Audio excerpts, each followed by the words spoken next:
Delight IAS पर आप सभी का एक बार फिर से बहुत बहुत स्वागत है।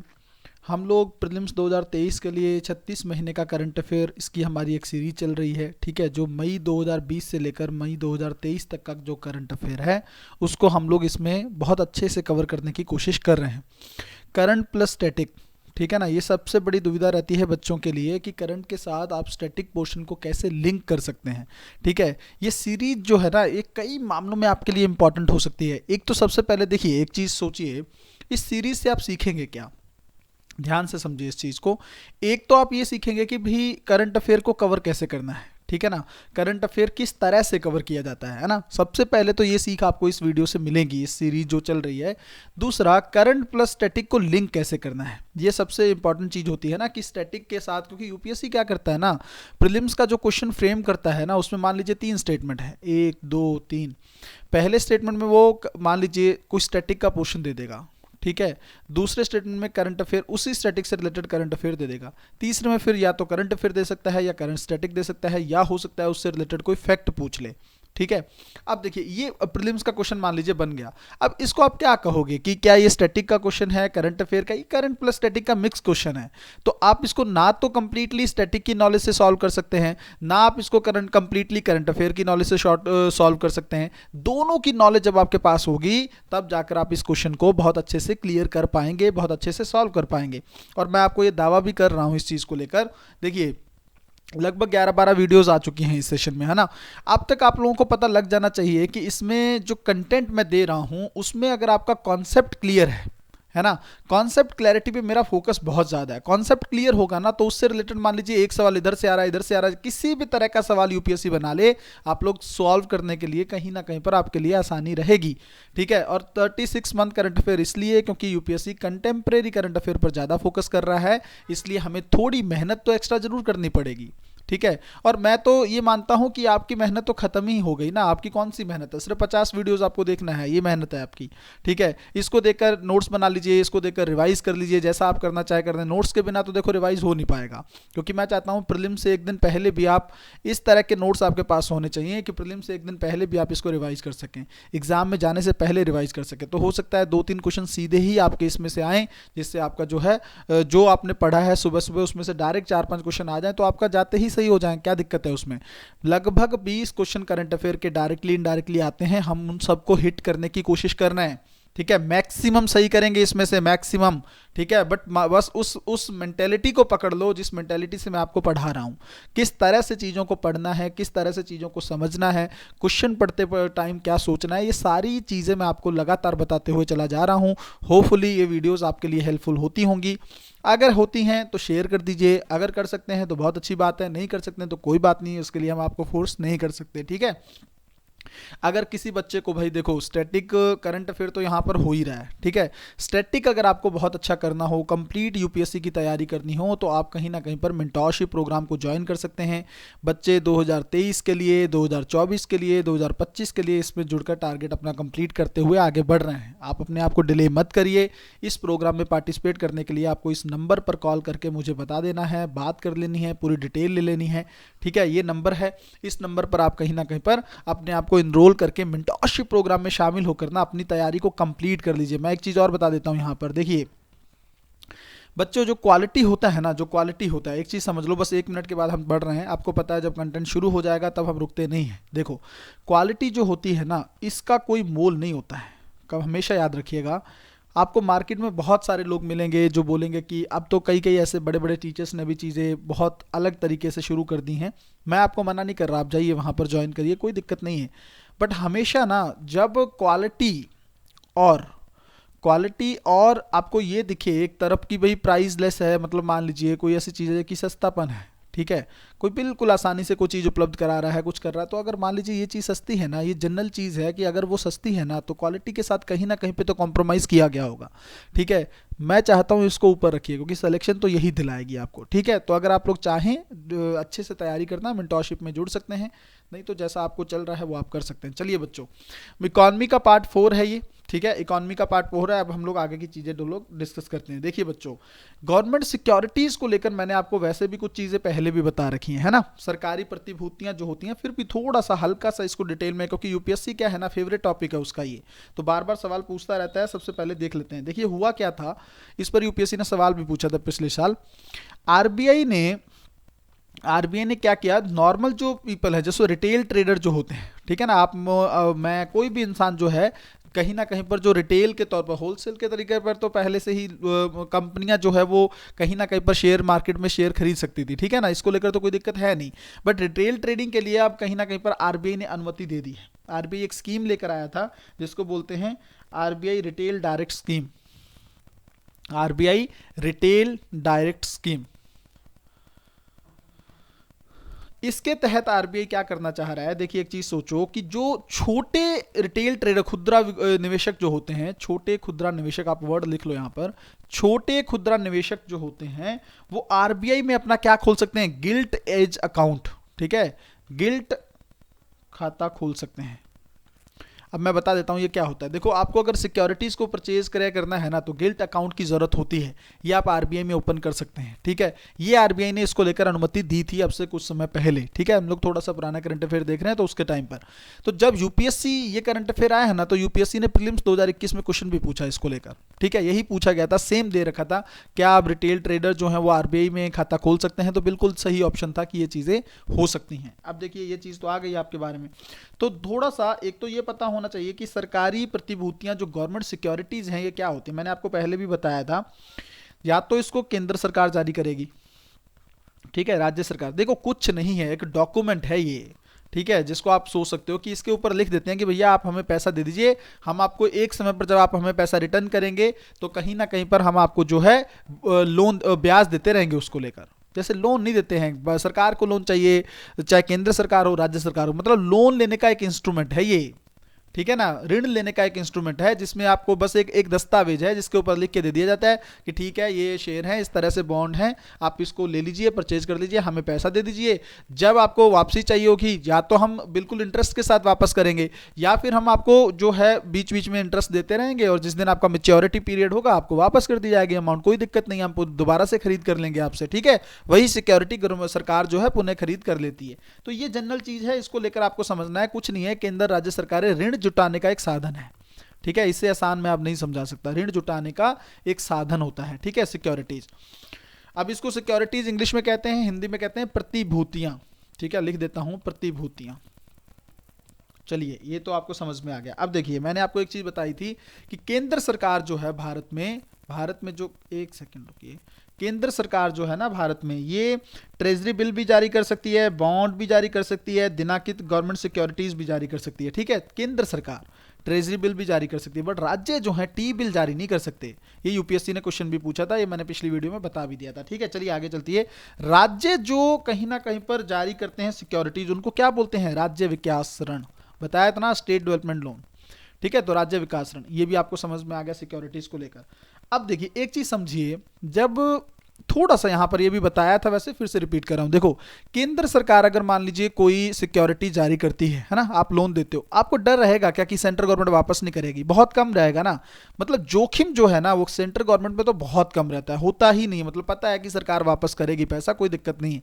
बट राज्य में इसके कंपेरिजन में थोड़ा जोखिम ज्यादा होता है, ठीक है ना, इसके कंपैरिजन में जोखिम तो वहां पर भी नहीं होता, राज्य सरकारें भी वापस कर देती हैं, बट केंद्र के कंपैरिजन की मैं बात कर रहा हूं, यहां पर जोखिम ज्यादा होगा कि शायद हो सकता है मान लीजिए कोई राज्य है वो दिवालियापन हो जाए तो शायद पैसा वापस ही ना आए, ठीक है, तो सेंट्रल गवर्नमेंट तो दिवालिया हो जाए ये इसकी संभावना बहुत कम है, बट राज्य हो सकते हैं, थोड़ा सा जोखिम ज्यादा है। अब देखो जोखिम ज्यादा है तो क्या करना पड़ेगा, जो सरकार राज्य सरकार को पैसा देगा तो राज्य सरकार ज्यादा ब्याज देगी तभी तो देगा वो, ठीक है, वरना क्यों देगा, उसको वो बोलेगा कि देखिए आपका केंद्र सरकार से ज्यादा जोखिम है, तो आपको पैसा अगर आप मुझसे ले रहे हो तो मैं आपसे इंटरेस्ट ज्यादा लूंगा, तो राज्य बोलेंगे ठीक है आप ज्यादा, तो मतलब क्या हुआ, केंद्र सरकार की सिक्योरिटी से ज्यादा राज्य सरकार की सिक्योरिटी पर इंटरेस्ट ज्यादा देना पड़ता है। इस चीज को याद रखिएगा, कंफ्यूज मत होइएगा अगर यूपीएससी पूछ ले। अब जनरल चीज जो मैंने जिसके लिए सारा बैकग्राउंड बनाना है उसको समझ लो, ठीक है, टी बिल्स को लेकर, क्योंकि चीजें क्लियर होनी चाहिए। देखो जो सिक्योरिटीज होती है ना वो दो तरह की होती हैं, एक तो होती है अल्पकालिक, ठीक है, अल्पकालिक का मतलब क्या होता है, एक साल से कम के लिए, ठीक है, 1 साल से कम के लिए अगर सरकार को लोन चाहिए, सिक्योरिटी जारी करते हैं, उसको अल्पकालिक। और दीर्घकालिक क्या मतलब, सीधा उसका विपरीत देख लो, मतलब 1 साल से ज्यादा। ठीक है, तो ये 1 साल से ज्यादा के लिए जो सिक्योरिटी जारी की जाती हैं उसको कहा जाता है दीर्घकालीन प्रतिभूतियां। चलिए, ये तो समझ में आ गया। दूसरा, आप यहां पर समझिए जो टी बिल्स हैं, इसके बारे में थोड़ा सा अच्छे से देख लीजिए, क्योंकि इसको लेकर यूपीएससी का फेवरेट एरिया है, ये बार बार सवाल पूछा है यूपीएससी ने। टी बिल्स को लेकर यहां पर समझो। देखो, पहली चीज क्या है, ट्रेजरी बिल्स जो होते हैं, देखो ट्रेजरी बिल्स दोनों तरह से जारी किए जा सकते हैं, 1 साल से कम भी, 1 साल से ज्यादा ही, बट ज्यादातर बात होती है इनकी 1 साल से कम वाले। तो अगर इनको देखोगे ना आप, तो कौन कौन से दिनों में जारी किए जा सकते हैं, 91 डेज के टी बिल्स हो सकते हैं। ठीक है, 91 डेज के हो सकते हैं, 182 डेज के हो सकते हैं, या फिर 364 डेज के हो सकते हैं। 1 साल से कम हुआ कि नहीं, 365 दिन होते हैं, या 364 में ही हो गया। ठीक है, तो टी बिल्स इस अवधि में जारी किए जा सकते हैं, इसकी मैच्योरिटी पीरियड इतनी होती है। अब इसको मैंने क्या बोला है कि ये अल्प अवधि की सिक्योरिटीज होती हैं। टी बिल्स जो 1 साल से कम होंगी वो क्या होंगी, अल्प अवधि की होंगी। अब देखो बच्चों, होता क्या है ना, सरकार क्या बोलेगी, अब इनको क्या ना डिस्काउंट बट्टे पर जारी किया जाता है। ये भी मैंने बताया था, बट्टे पर जारी, जीरो सिक्योरिटीज बताई थी ना, जीरो कूपन बॉन्ड्स, अगर आप लोगों को याद हो। बट्टे पर जारी मतलब, मैं आपको समझाता हूं। देखो, मान लीजिए 100 रुपए का टी बिल्स है। ठीक है, सरकार पता क्या बोलेगी, आप 80 पर ले जाइए हमसे, जब आप वापस आएंगे ना, हम आपको 100 रुपए वापस कर देंगे। जब आप वापस, हमें दोबारा रिडीम मैच्योरिटी पीरियड आएगी ना, हम 100 रुपये आपको वापस कर देंगे। मतलब क्या हुआ, दिया तो 80 रुपये पे गया, मतलब डिस्काउंट पर दे दिया गया, कुछ एक्स्ट्रा इसमें ब्याज दिया गया, क्या इनडायरेक्टली ब्याज दिया गया इसमें, क्या मतलब कहा नहीं गया कि इस पर ये ब्याज मिलेगा, बट ये 20% क्या है, ये 20 रुपये क्या है, ब्याज ही तो है। ठीक है ना, तो ये डिस्काउंट पर जारी किए जाते हैं, बट्टे पर जारी किए जाते हैं। इसको लेकर आपको बहुत अच्छे से क्लियर होनी चाहिए चीजें। ठीक है, बस ये टी बिल्स वगैरह परचेज कर सकते हैं आरबीआई से गिल्ट एज अकाउंट खोलकर। ये थोड़ी न्यूज़ थी, इसको लेकर मैंने आपको दोनों चीज़ें अच्छे से बता दी हैं, आपको दिक्कत नहीं होनी चाहिए। ठीक है, थोड़ा सा और भी देख लो, सरकारी, जैसे मान लीजिए जैसे सरकारी जो गवर्नमेंट सिक्योरिटीज है, अब उसका ट्रेड कैसे किस तरह से होता है, हल्का से 1-2 चीज़ें और देख लो। देखो, आरबीआई जारी करता है भारत सरकार के परामर्श से। ठीक है ना, तो सिक्योरिटीज कौन इशू करेगा, सरकार खुद नहीं, आरबीआई द्वारा जारी की जाती हैं ये सिक्योरिटीज, बट सरकार का कहीं ना कहीं पर परामर्श होता है इसके बीच में। एक याद रखो, जिसको लेकर यूपीएससी एक बार सवाल भी पूछ चुका है, ई कुबेर मंच, यहां पर सिक्योरिटीज की ट्रेडिंग होती है। बस ये याद रखो, ये आरबीआई का एक प्लेटफॉर्म है। क्या प्लेटफॉर्म, इसको क्या बोलते हैं, देखो ये इसको बोलते हैं बैंकिंग सॉल्यूशन प्लेटफॉर्म। ठीक है ना, एक इलेक्ट्रॉनिक प्लेटफॉर्म है, नाम में ही ई लगा हुआ है ना, तो इलेक्ट्रॉनिक प्लेटफॉर्म है, ये समझ लो इलेक्ट्रॉनिक प्लेटफॉर्म है। किसका है, आरबीआई का है। ठीक है, इलेक्ट्रॉनिक प्लेटफॉर्म है, आरबीआई का है, और इसको बोलते क्या है, बैंकिंग समाधान प्लेटफॉर्म, बैंकिंग समाधान प्लेटफॉर्म, मंच, मतलब हिंदी में मंच लिख सकते हैं। ठीक है, याद रखिएगा, ई कुबोर अगर फिर से यूपीएससी क्वेश्चन पूछ ले तो याद रखिएगा ये आरबीआई का है, कोई सेबी वगैरह दे दे, कुछ और दे दे, ध्यान से। दूसरा इलेक्ट्रॉनिक प्लेटफॉर्म है जिस पर सिक्योरिटीज की ट्रेडिंग वगैरह होती है, इसको याद रखिएगा। एक और फैक्ट यहां पर देख लो, देखो जो समाशोधन करने वाली एजेंसी होती है ना सिक्योरिटीज को लेकर, ठीक है, जो चीजें मैनेज करती है, मतलब इसको इस तरीके से समझ लो आसानी से, उसका नाम है, उसका अगर आप नाम देखेंगे तो उसका नाम है CCIL। ठीक है, ये शायद यूपीएससी ने ऑप्शन में भी दिया था। इसको बोलते हैं बच्चों ध्यान से, clearing corporation of India limited. ठीक है, clearing corporation of India limited. ठीक है, तो ये जो है, जो समायोजन का काम करती है, मेन चीजें देखती है, कैसे मैनेज करना है। तीनों चीजें आपको समझ में आ गई कि किस तरह से जो है गवर्नमेंट सिक्योरिटीज की चीजें होती हैं। देखो बच्चों, एक कॉन्सेप्ट मैं आपको और यहां पर क्लियर कर देता हूं, ध्यान से समझो। देखो, मैंने आपको शायद पिछली वीडियो में बताया था कि ऑपरेशन ट्विस्ट क्या होता है। ठीक है ना, आरबीआई ने इस ऑपरेशन को चलाया था, ऑपरेशन ट्विस्ट। ठीक है, TW है ये। अब ऑपरेशन ट्विस्ट क्या है, इसको एक बार समझ लो। देखो, आरबीआई क्या करता है, जो बड़े लॉन्ग टर्म, जो दीर्घ अवधि की जो वो है ना सिक्योरिटीज, उनको तो खरीद देता है। ठीक है, इनकी खरीद करता है, और जो शॉर्ट टर्म है, छोटी अल्प अवधि की जो सिक्योरिटीज होती है, उनकी बिक्री करता है। बस इसके अंदर ये करता है। ये तो मैंने आपको पिछली वीडियो में भी मुझे लगता है अच्छे से समझा दिया था। ठीक है, इनकी खरीद करेगा, इनकी बिक्री करेगा। देखो दिक्कत क्या है ना, अब इसको, इसके बीच में जो आपको मैं कॉन्सेप्ट समझा रहा हूं, इसका उद्देश्य क्या है। ठीक है, ये मुझे लगता है पिछली वीडियो में रह गया था, मैं समझा देता हूँ, बहुत इंपॉर्टेंट है। देखो इससे हम लोग एक बॉन्ड यील्ड का कॉन्सेप्ट भी समझेंगे, ठीक है ना, बॉन्ड रिटर्न क्या होता है उसको लेकर अच्छे से समझ लो, बहुत बार सवाल बना है उस पर। देखो इसके अंदर क्या है, इसके अंदर आरबीआई का लक्ष्य ये है, इसके अंदर आरबीआई क्या करना चाहता है, जो दीर्घकालीन बॉन्ड है ना, दीर्घकालीन बॉन्ड मैं आपको समझाऊंगा, टेंशन मत लो, दीर्घकालीन जो बॉन्ड है इसकी रिटर्न कम करना चाहता है, दीर्घकालीन बॉन्ड की रिटर्न कम करना चाहता है। अब ये कैसे कम होगी, देखो इसको समझ लो, ये उद्देश्य है। अगर मान लीजिए सीधा ही पूछ ले ऑपरेशन ट्विस्ट का उद्देश्य क्या है, तो ये देख लेना और टिक कर देना, खत्म कहानी। आगे देखो क्यों, इसमें क्या चीजें हैं इसके पीछे समझो। देखो बॉन्ड की कम कैसे करेगा, मैंने क्या कहा है, दीर्घ अवधि की सिक्योरिटीज की खरीद करेगा। तो क्या होता है ना, जैसे मान लीजिए इसकी खरीद करेगा तो इसकी मांग बढ़ेगी कि नहीं, अब आरबीआई इसको खरीद रहा है तो इसकी डिमांड बढ़ जाएगी, और जिस चीज की डिमांड बढ़ जाती है ना, जिस चीज की डिमांड बढ़ जाती है उस पर मिलने वाला रिटर्न कम हो जाता है।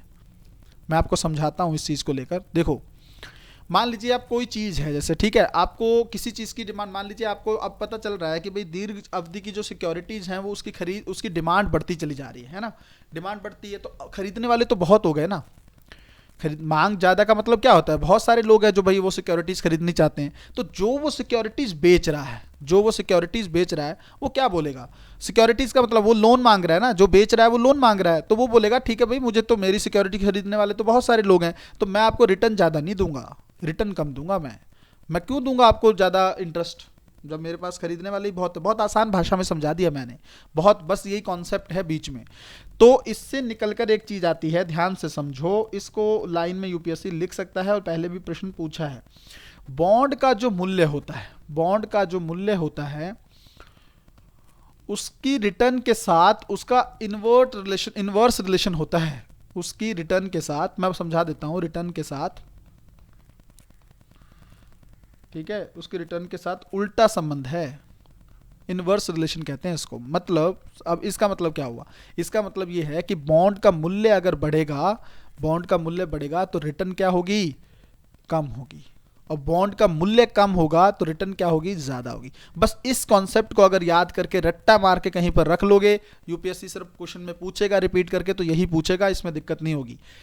इनवर्स है, अगर यूपीएससी घुमाए ना कि मूल्य बढ़ेगा तो रिटर्न बढ़ेगी, गलत हो जाएगा। अगर बॉन्ड की कीमत ज्यादा है, वैल्यू ज्यादा है, तो रिटर्न हमेशा कम होगी, इनवर्स रिलेशन है, ये इकोनॉमी का सबसे बड़ा कॉन्सेप्ट है ये।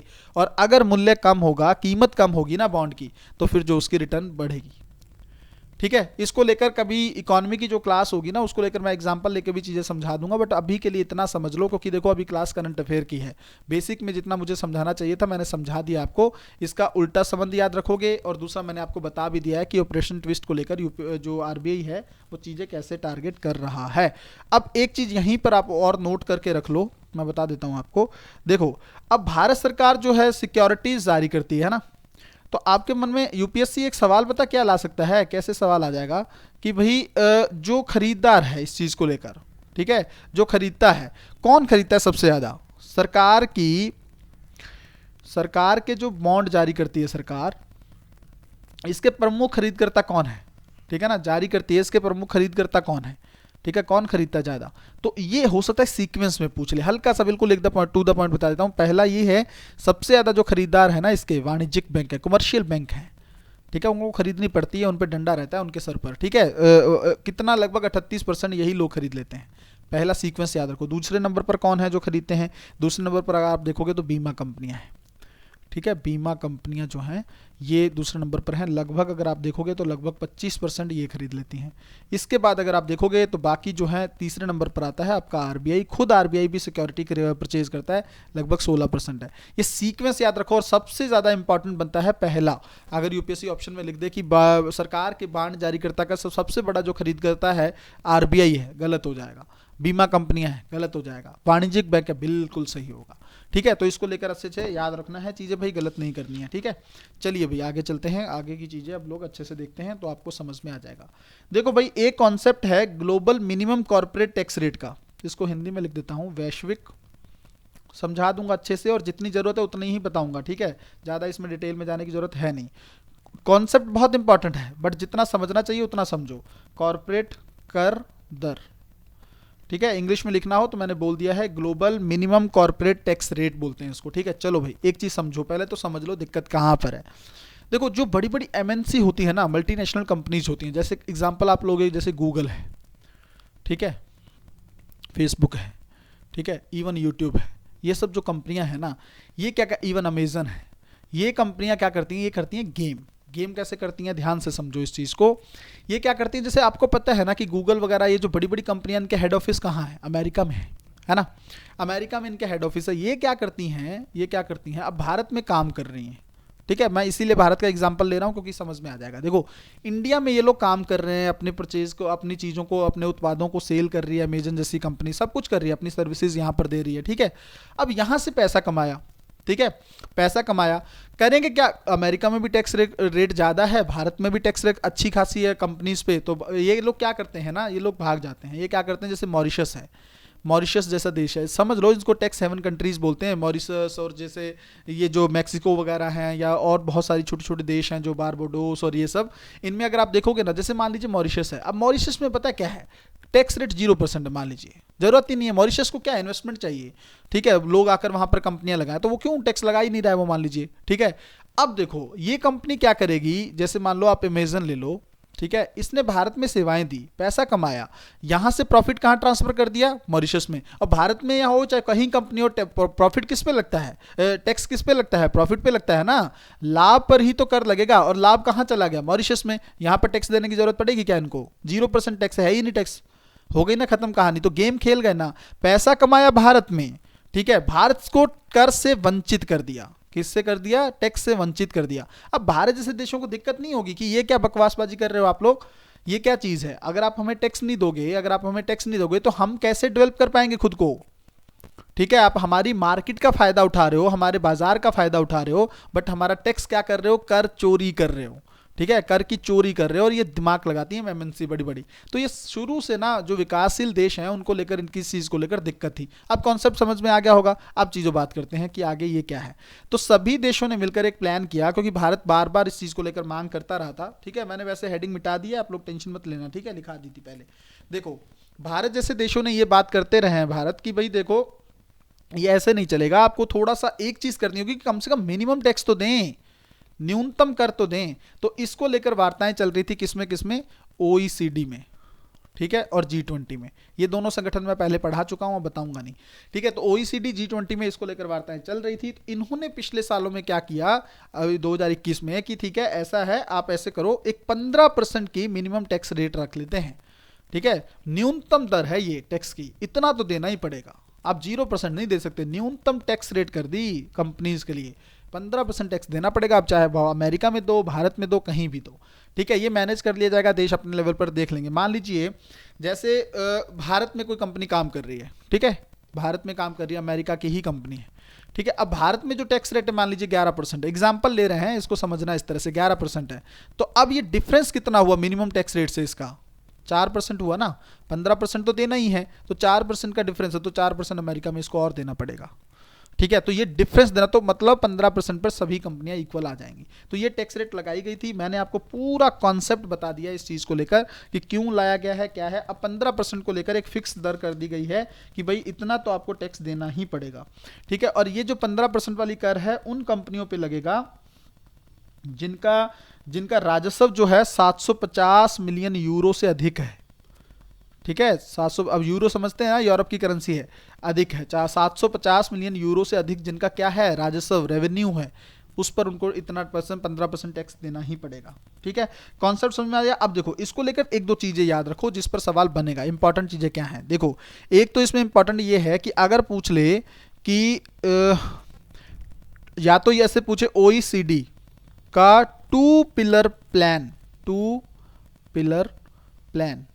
अगर ये पूछ ले कि ये किससे संबंधित है, तो आप याद रखेंगे क्या बोलेंगे इसको, वैश्विक न्यूनतम कर दर। ठीक है ना, वैश्विक न्यूनतम कॉर्पोरेट कर दर, निगम बोल सकते हो, निगम कर दर।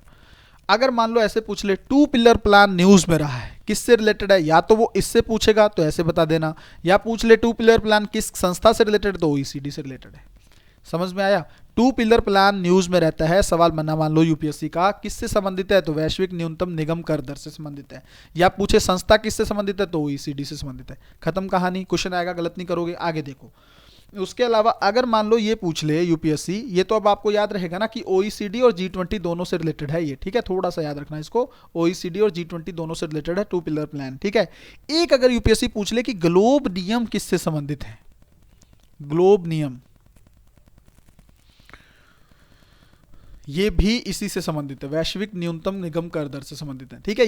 ये ग्लोब नियम इसलिए बनाए गए थे, देखो इसमें क्या है, ये पहले लाए गए थे नियम, ये बोला गया था, वही मांग थी कि भाई आप कम से कम न्यूनतम कर दो, मिनिमम टैक्स दो, ऐसे काम नहीं चलेगा, आप इस तरह से कर की चोरी करोगे तो बेकार चीज़ है, ये अच्छी बात नहीं है, डेवलपिंग कंट्रियां कभी भी विकसित बन ही नहीं पाएंगी, ठीक है। तो इसको लेकर भी चीज़ें की गई थी। अब मुझे लगता है इतना कंप्लीट हो गया है, इससे ज़्यादा जानने की जरूरत है नहीं। अब आप दोनों चीज़ें, ये फैक्ट जो हैं याद रखिएगा, ताकि आप सीधा अगर प्रश्न आए तो आप अच्छे से इसको लेकर आंसर कर सको। देखो बच्चों, एक ना यूपीएससी का फेवरेट एक एक्ट है जो कई बार पूछा गया है, जिसको भूमि सुधार अधिनियम 2013 कहते हैं, ठीक है, भूमि सुधार अधिनियम 2013। इसको लेकर 3-4 पॉइंट बस लिख लो, अगर सवाल बना तो गलती नहीं होनी चाहिए। पहला पॉइंट इसको लेकर ये है, देखो जब ये एक्ट आया था ना, तो भूमि अधिग्रहण अधिनियम जो है 1984 वाला अधिग्रहण, भूमि अधिग्रहण अधिनियम जो था 1984 वाला, उसको रिप्लेस किया था इसने, को प्रतिस्थापित किया था, ठीक है। एक चीज तो ये याद रखो। दूसरी चीज इसमें ये है कि जब ये लाया, इसके अंदर क्या कहा, इस अधिनियम में बोला गया एक चीज का कि देखो सोशल इंपैक्ट असेसमेंट करना पड़ेगा, SIA। अब इसको हिंदी में लिख लेता हूं, सामाजिक प्रभाव आकलन, ठीक है, सामाजिक प्रभाव आकलन। मतलब ये चीज है कि देखो ये है क्या, भूमि सुधार अधिनियम क्या है।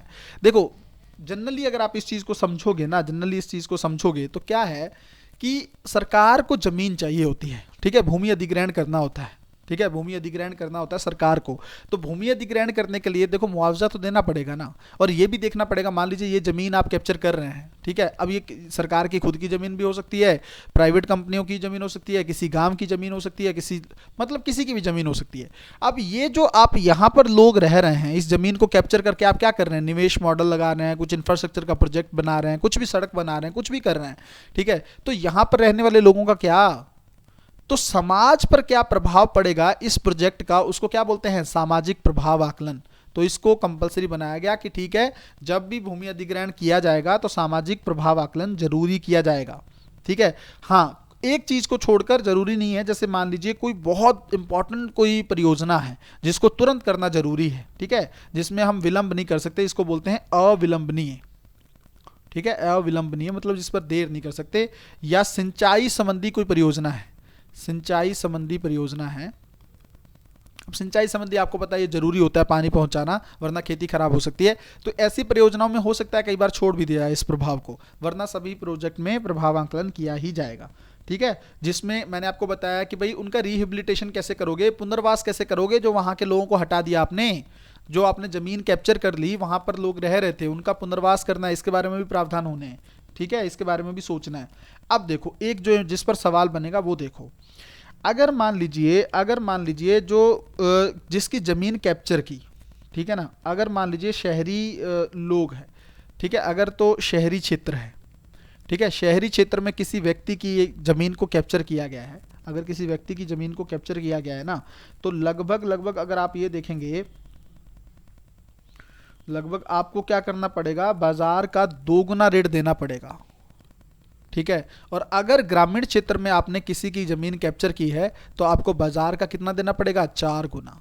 इस पर कंफ्यूज करेगा, ठीक है, ये है क्वेश्चन, इस पर सवाल बन सकता है। शहरी क्षेत्र में अगर जमीन कैप्चर कर रहे हो तो 2 गुना रेट देना पड़ेगा, मार्केट बाजार से 2 गुना, ठीक है। और ग्रामीण में अगर आप कर रहे हो तो बाजार से 4 गुना देना पड़ेगा, क्योंकि ग्रामीण लोगों के पास जमीन ही सब कुछ होती है। एक चीज तो ये, दूसरा ये देखो, अगर मान लीजिए PPP परियोजना है, ठीक है, जिसमें सरकार भी, PPP क्या होता है, पब्लिक प्राइवेट पार्टनरशिप होती है, तो सरकार भी है, निजी क्षेत्र भी है। अगर इसके लिए कोई परियोजना है, कोई प्रोजेक्ट है, तो आपको कम से कम 70% जो लोग हैं ना वहाँ के, अगर मान लीजिए आप जब सड़क के लिए कोई जमीन कैप्चर कर रहे हैं तो वहाँ पर रहने वाले 70% लोगों की सहमति अनिवार्य है, ठीक है, 70% लोगों की सहमति अनिवार्य है। बट अगर आप यहाँ पर देखेंगे, मान लीजिए निजी कंपनी कोई प्रोजेक्ट लेना चाह रही है, कोई निजी प्रोजेक्ट है, ठीक है, उसके लिए जमीन कैप्चर की जा रही है, तो लगभग 80% लोगों की सहमति अनिवार्य है। आपको पता है ना, प्राइवेट कंपनीज प्रॉफिट के लिए कुछ भी करते हैं, गंदे केमिकल की फैक्ट्री लगा देंगे, कुछ भी कर देंगे, एनवायरनमेंट को नुकसान कर देंगे, पानी खराब कर देंगे। तो इसलिए इनके प्रोजेक्ट के लिए 80% की सहमति जरूरी होगी वहां पर लेने वाले लोगों की। सवाल बनेगा तो इस पे बनेगा और इस पे बनेगा, दोनों चीजें अच्छे से नोट करके रख लीजिएगा। बहुत इंपॉर्टेंट ये जो अधिनियम है। चलिए भाई आगे देख लेते हैं क्या है। देखो बच्चों, एक ना मल्टी डायमेंशन पॉवर्टी इंडेक्स है, ठीक है, MPI बोलते हैं उसको, हिंदी में लिख देता हूँ, इंग्लिश में तो मल्टी डायमेंशनल पॉवर्टी इंडेक्स बोलते हैं इसको, हिंदी में बोलते हैं बहुआयामी निर्धनता सूचकांक, बहुआयामी निर्धनता सूचकांक। ये जो है आपका जो है कहीं ना कहीं पर, अब देखो ये वैश्विक स्तर पर जारी किया जाने वाला है, बहुत पुराना है ये, ठीक है, 2010 में जारी किया गया था सबसे पहले, ठीक है, 2010 में। इसको जारी कौन करता है, देखो यूनाइटेड नेशन डेवलपमेंट प्रोग्राम, ठीक है, UNDP plus OPHI, Oxford poverty and development initiative है ये, ठीक है ना, हूँ डेवलपमेंट इनिशिएटिव है, इसको समझ लो, कोई नहीं, बस इतना शॉर्टकट में याद रखो, UNDP OPHI इसको जारी करता है, ठीक है। उस समय से, तब से ये कहीं ना कहीं पर इसको बोला जाता है कि मल्टी, देखो एक चीज समझो, एक तो होती है निर्धनता, एक होती है बहुआयामी निर्धनता। मतलब एक तो आप नॉर्मली बोल दो किसी को कि आपके पास पैसा नहीं है तो वो गरीब है, एक बताओ सब चीजें कि उसके पास शिक्षा की कमी है, उसका स्वास्थ्य भी अच्छा नहीं है, उसकी है ना, उसके रहने का, उसकी स्वच्छता भी अच्छी नहीं है, तो ये सब चीजें मल्टी डायमेंशन देखती है गरीबी का, ठीक है, स्तर कहाँ पर कम है। तो इसमें अगर आप देखोगे ना, तो तीन कहीं ना कहीं पर जो आयाम है, तीन आयामों के स्तर पर गरीबी को मापा जाता है। तीन आयाम कौन से हैं, पहला है आपका स्वास्थ्य, दूसरा है आपका शिक्षा और तीसरा है आपका जीवन स्तर, ठीक है। मैं आपको भी समझा दूंगा, डिफरेंस भी बता दूंगा। देखो इसमें क्या है, देखो इस आयाम पर आधार पर ये करती है, थोड़ा सा समझ लो। अगर प्रश्न पहले, तो प्रश्न ये बनेगा, कई बार पूछा जा चुका है यूपीएससी में, कौन जारी करता है, खत्म कहानी, पहला तो ये याद रखो। दूसरा, इसके अंदर आयाम कौन कौन से हैं। अब देखो मैं आपको एक चीज समझाता हूं, भारत में नीति आयोग ने प्लस UNDP के साथ मिलकर, प्लस OPHI ये भी है इनके साथ, इन तीनों ने मिलकर एक जारी किया, क्या, राष्ट्रीय बहुआयामी, ठीक है, MPI लिख देता हूं फिर से, जो national multi dimensional poverty index जारी किया, ठीक है। ये भारत, अगर पूछ ले यूपीएससी कि राष्ट्रीय स्तर पर कौन जारी करता है, तो नीति आयोग याद रखिएगा बस, ठीक है। ये दोनों तो सेम ही है, ठीक है, इनकी हेल्प तो लेनी ही पड़ेगी, बट नीति आयोग जारी कर रहा है इस चीज को लेकर, ठीक है। पिछले साल में ये चीज़ सुधार की गई भारत में, पहले सिर्फ विश्व के स्तर पर भारत का रैंक आ रहा था, फिर हमने कहा हम अपना भी शुरू करते हैं कुछ ना कुछ, ठीक है, तो हमने कर दिया। अब देखो भारत ने शुरू किया तो कुछ तो एडिशनल किया होगा ना, वरना इसमें और इसमें डिफरेंस क्या होगा, कुछ तो किया होगा ना, बस वो डिफरेंस हल्का सा समझ लो, कहानी फिर याद रहेगी अच्छे से। जैसे मैंने आपको बताया कि ये जो जारी किया जाता है ना, तीन आयाम है इसमें, स्वास्थ्य के, शिक्षा के, जीवन स्तर में, इसके अंदर भी कुछ कहीं ना कहीं पर संकेतक है, इंडिकेटर है, आप समझ लो ध्यान से। देखो जो इसका स्वास्थ्य के अंदर है, जल्दी जल्दी बताता हूँ भाई, समय नहीं है हमारे पास। स्वास्थ्य के अंदर जो वो है, मतलब जो वैश्विक स्तर पर मल्टी MPI जो है, मैं आप शॉर्ट फॉर्म में बोलूंगा, एक NMPI बोलूंगा नेशनल वाली, एक MPI बोलूंगा, ठीक है। तो MPI जो है उसमें उसके जो डायमेंशन है स्वास्थ्य के तहत, उसमें दो डायमेंशन, एक तो क्या है, पोषण, न्यूट्रिशन, दूसरा ये है कि बाल और किशोर, बाल मृत्यु दर लिख लो बस, बाल मृत्यु दर, ठीक है, ये देखेगी इसके बेस पे, ठीक है, इसको मापेगी। एक तो ये समझो जो उसमें है शिक्षा, MPI में जो चीजें हैं, जो इंडिकेटर हैं, शिक्षा इसमें है, शिक्षा में इसमें दो चीजें हैं, ठीक है। एक तो ये है कि स्कूल शिक्षा के क्या वर्ष हैं, स्कूली शिक्षा में कितने स्तर पर बंदा गया हुआ है, ठीक है, स्कूली शिक्षा के वर्ष क्या हैं, और दूसरा, ठीक है, अटेंडेंस कितनी है स्कूल में, हाजिरी जिसको बोलते हैं ना, अटेंडेंस कितनी है स्कूल में, ये चेक किया जाएगा, ठीक है। तो शिक्षा की दो चीजें हो गई। अब जीवन स्तर जो तीसरा उसका आयाम था, उसमें कौन कौन से इंडिकेटर हैं जीवन स्तर में, देख लो। जीवन स्तर में एक तो है आपका कुकिंग गैस देखी जाएगी, ठीक है, कुकिंग फ्यूल या कुकिंग ईंधन, किस पर आप लोग खाना बनाते हो। दूसरा आप देखोगे आपका सैनिटेशन, स्वच्छता क्या है, ठीक है, दूसरे नंबर पर स्वच्छता देखी जाएगी। तीसरे नंबर पर अगर आप देखोगे तो आपको दिखेगा पेयजल, क्या उनको पानी मिल रहा है, पीने का पानी, ठीक है। चौथे नंबर पे क्या देखा जाएगा, ध्यान से देखो, बिजली, ठीक है, चौथे नंबर पर बिजली देखी जाएगी। पांचवें नंबर पर आवास देखा जाएगा, ठीक है, और एक परिसंपत्ति देखी जाएगी, ठीक है, अब देखो भाई, अगर आप इसको देखोगे तो 1 2 3 4 5 6 7 8 9 10, टोटल 10 हो गए ना, जिसके लिए कौन जारी करता है? मल्टी डायमेंशन पॉवर्टी इंडेक्स जो एमपीआई जारी होता है वैश्विक स्तर पर, उसमें कितने संकेतक हैं? 10 संकेतक हैं। बट भारत ने ना 10 ये तो रखे ही रखे, दो और ऐड कर दिए, तो टोटल कितने हो गए भारत में जो नीति आयोग जारी करता है? 12।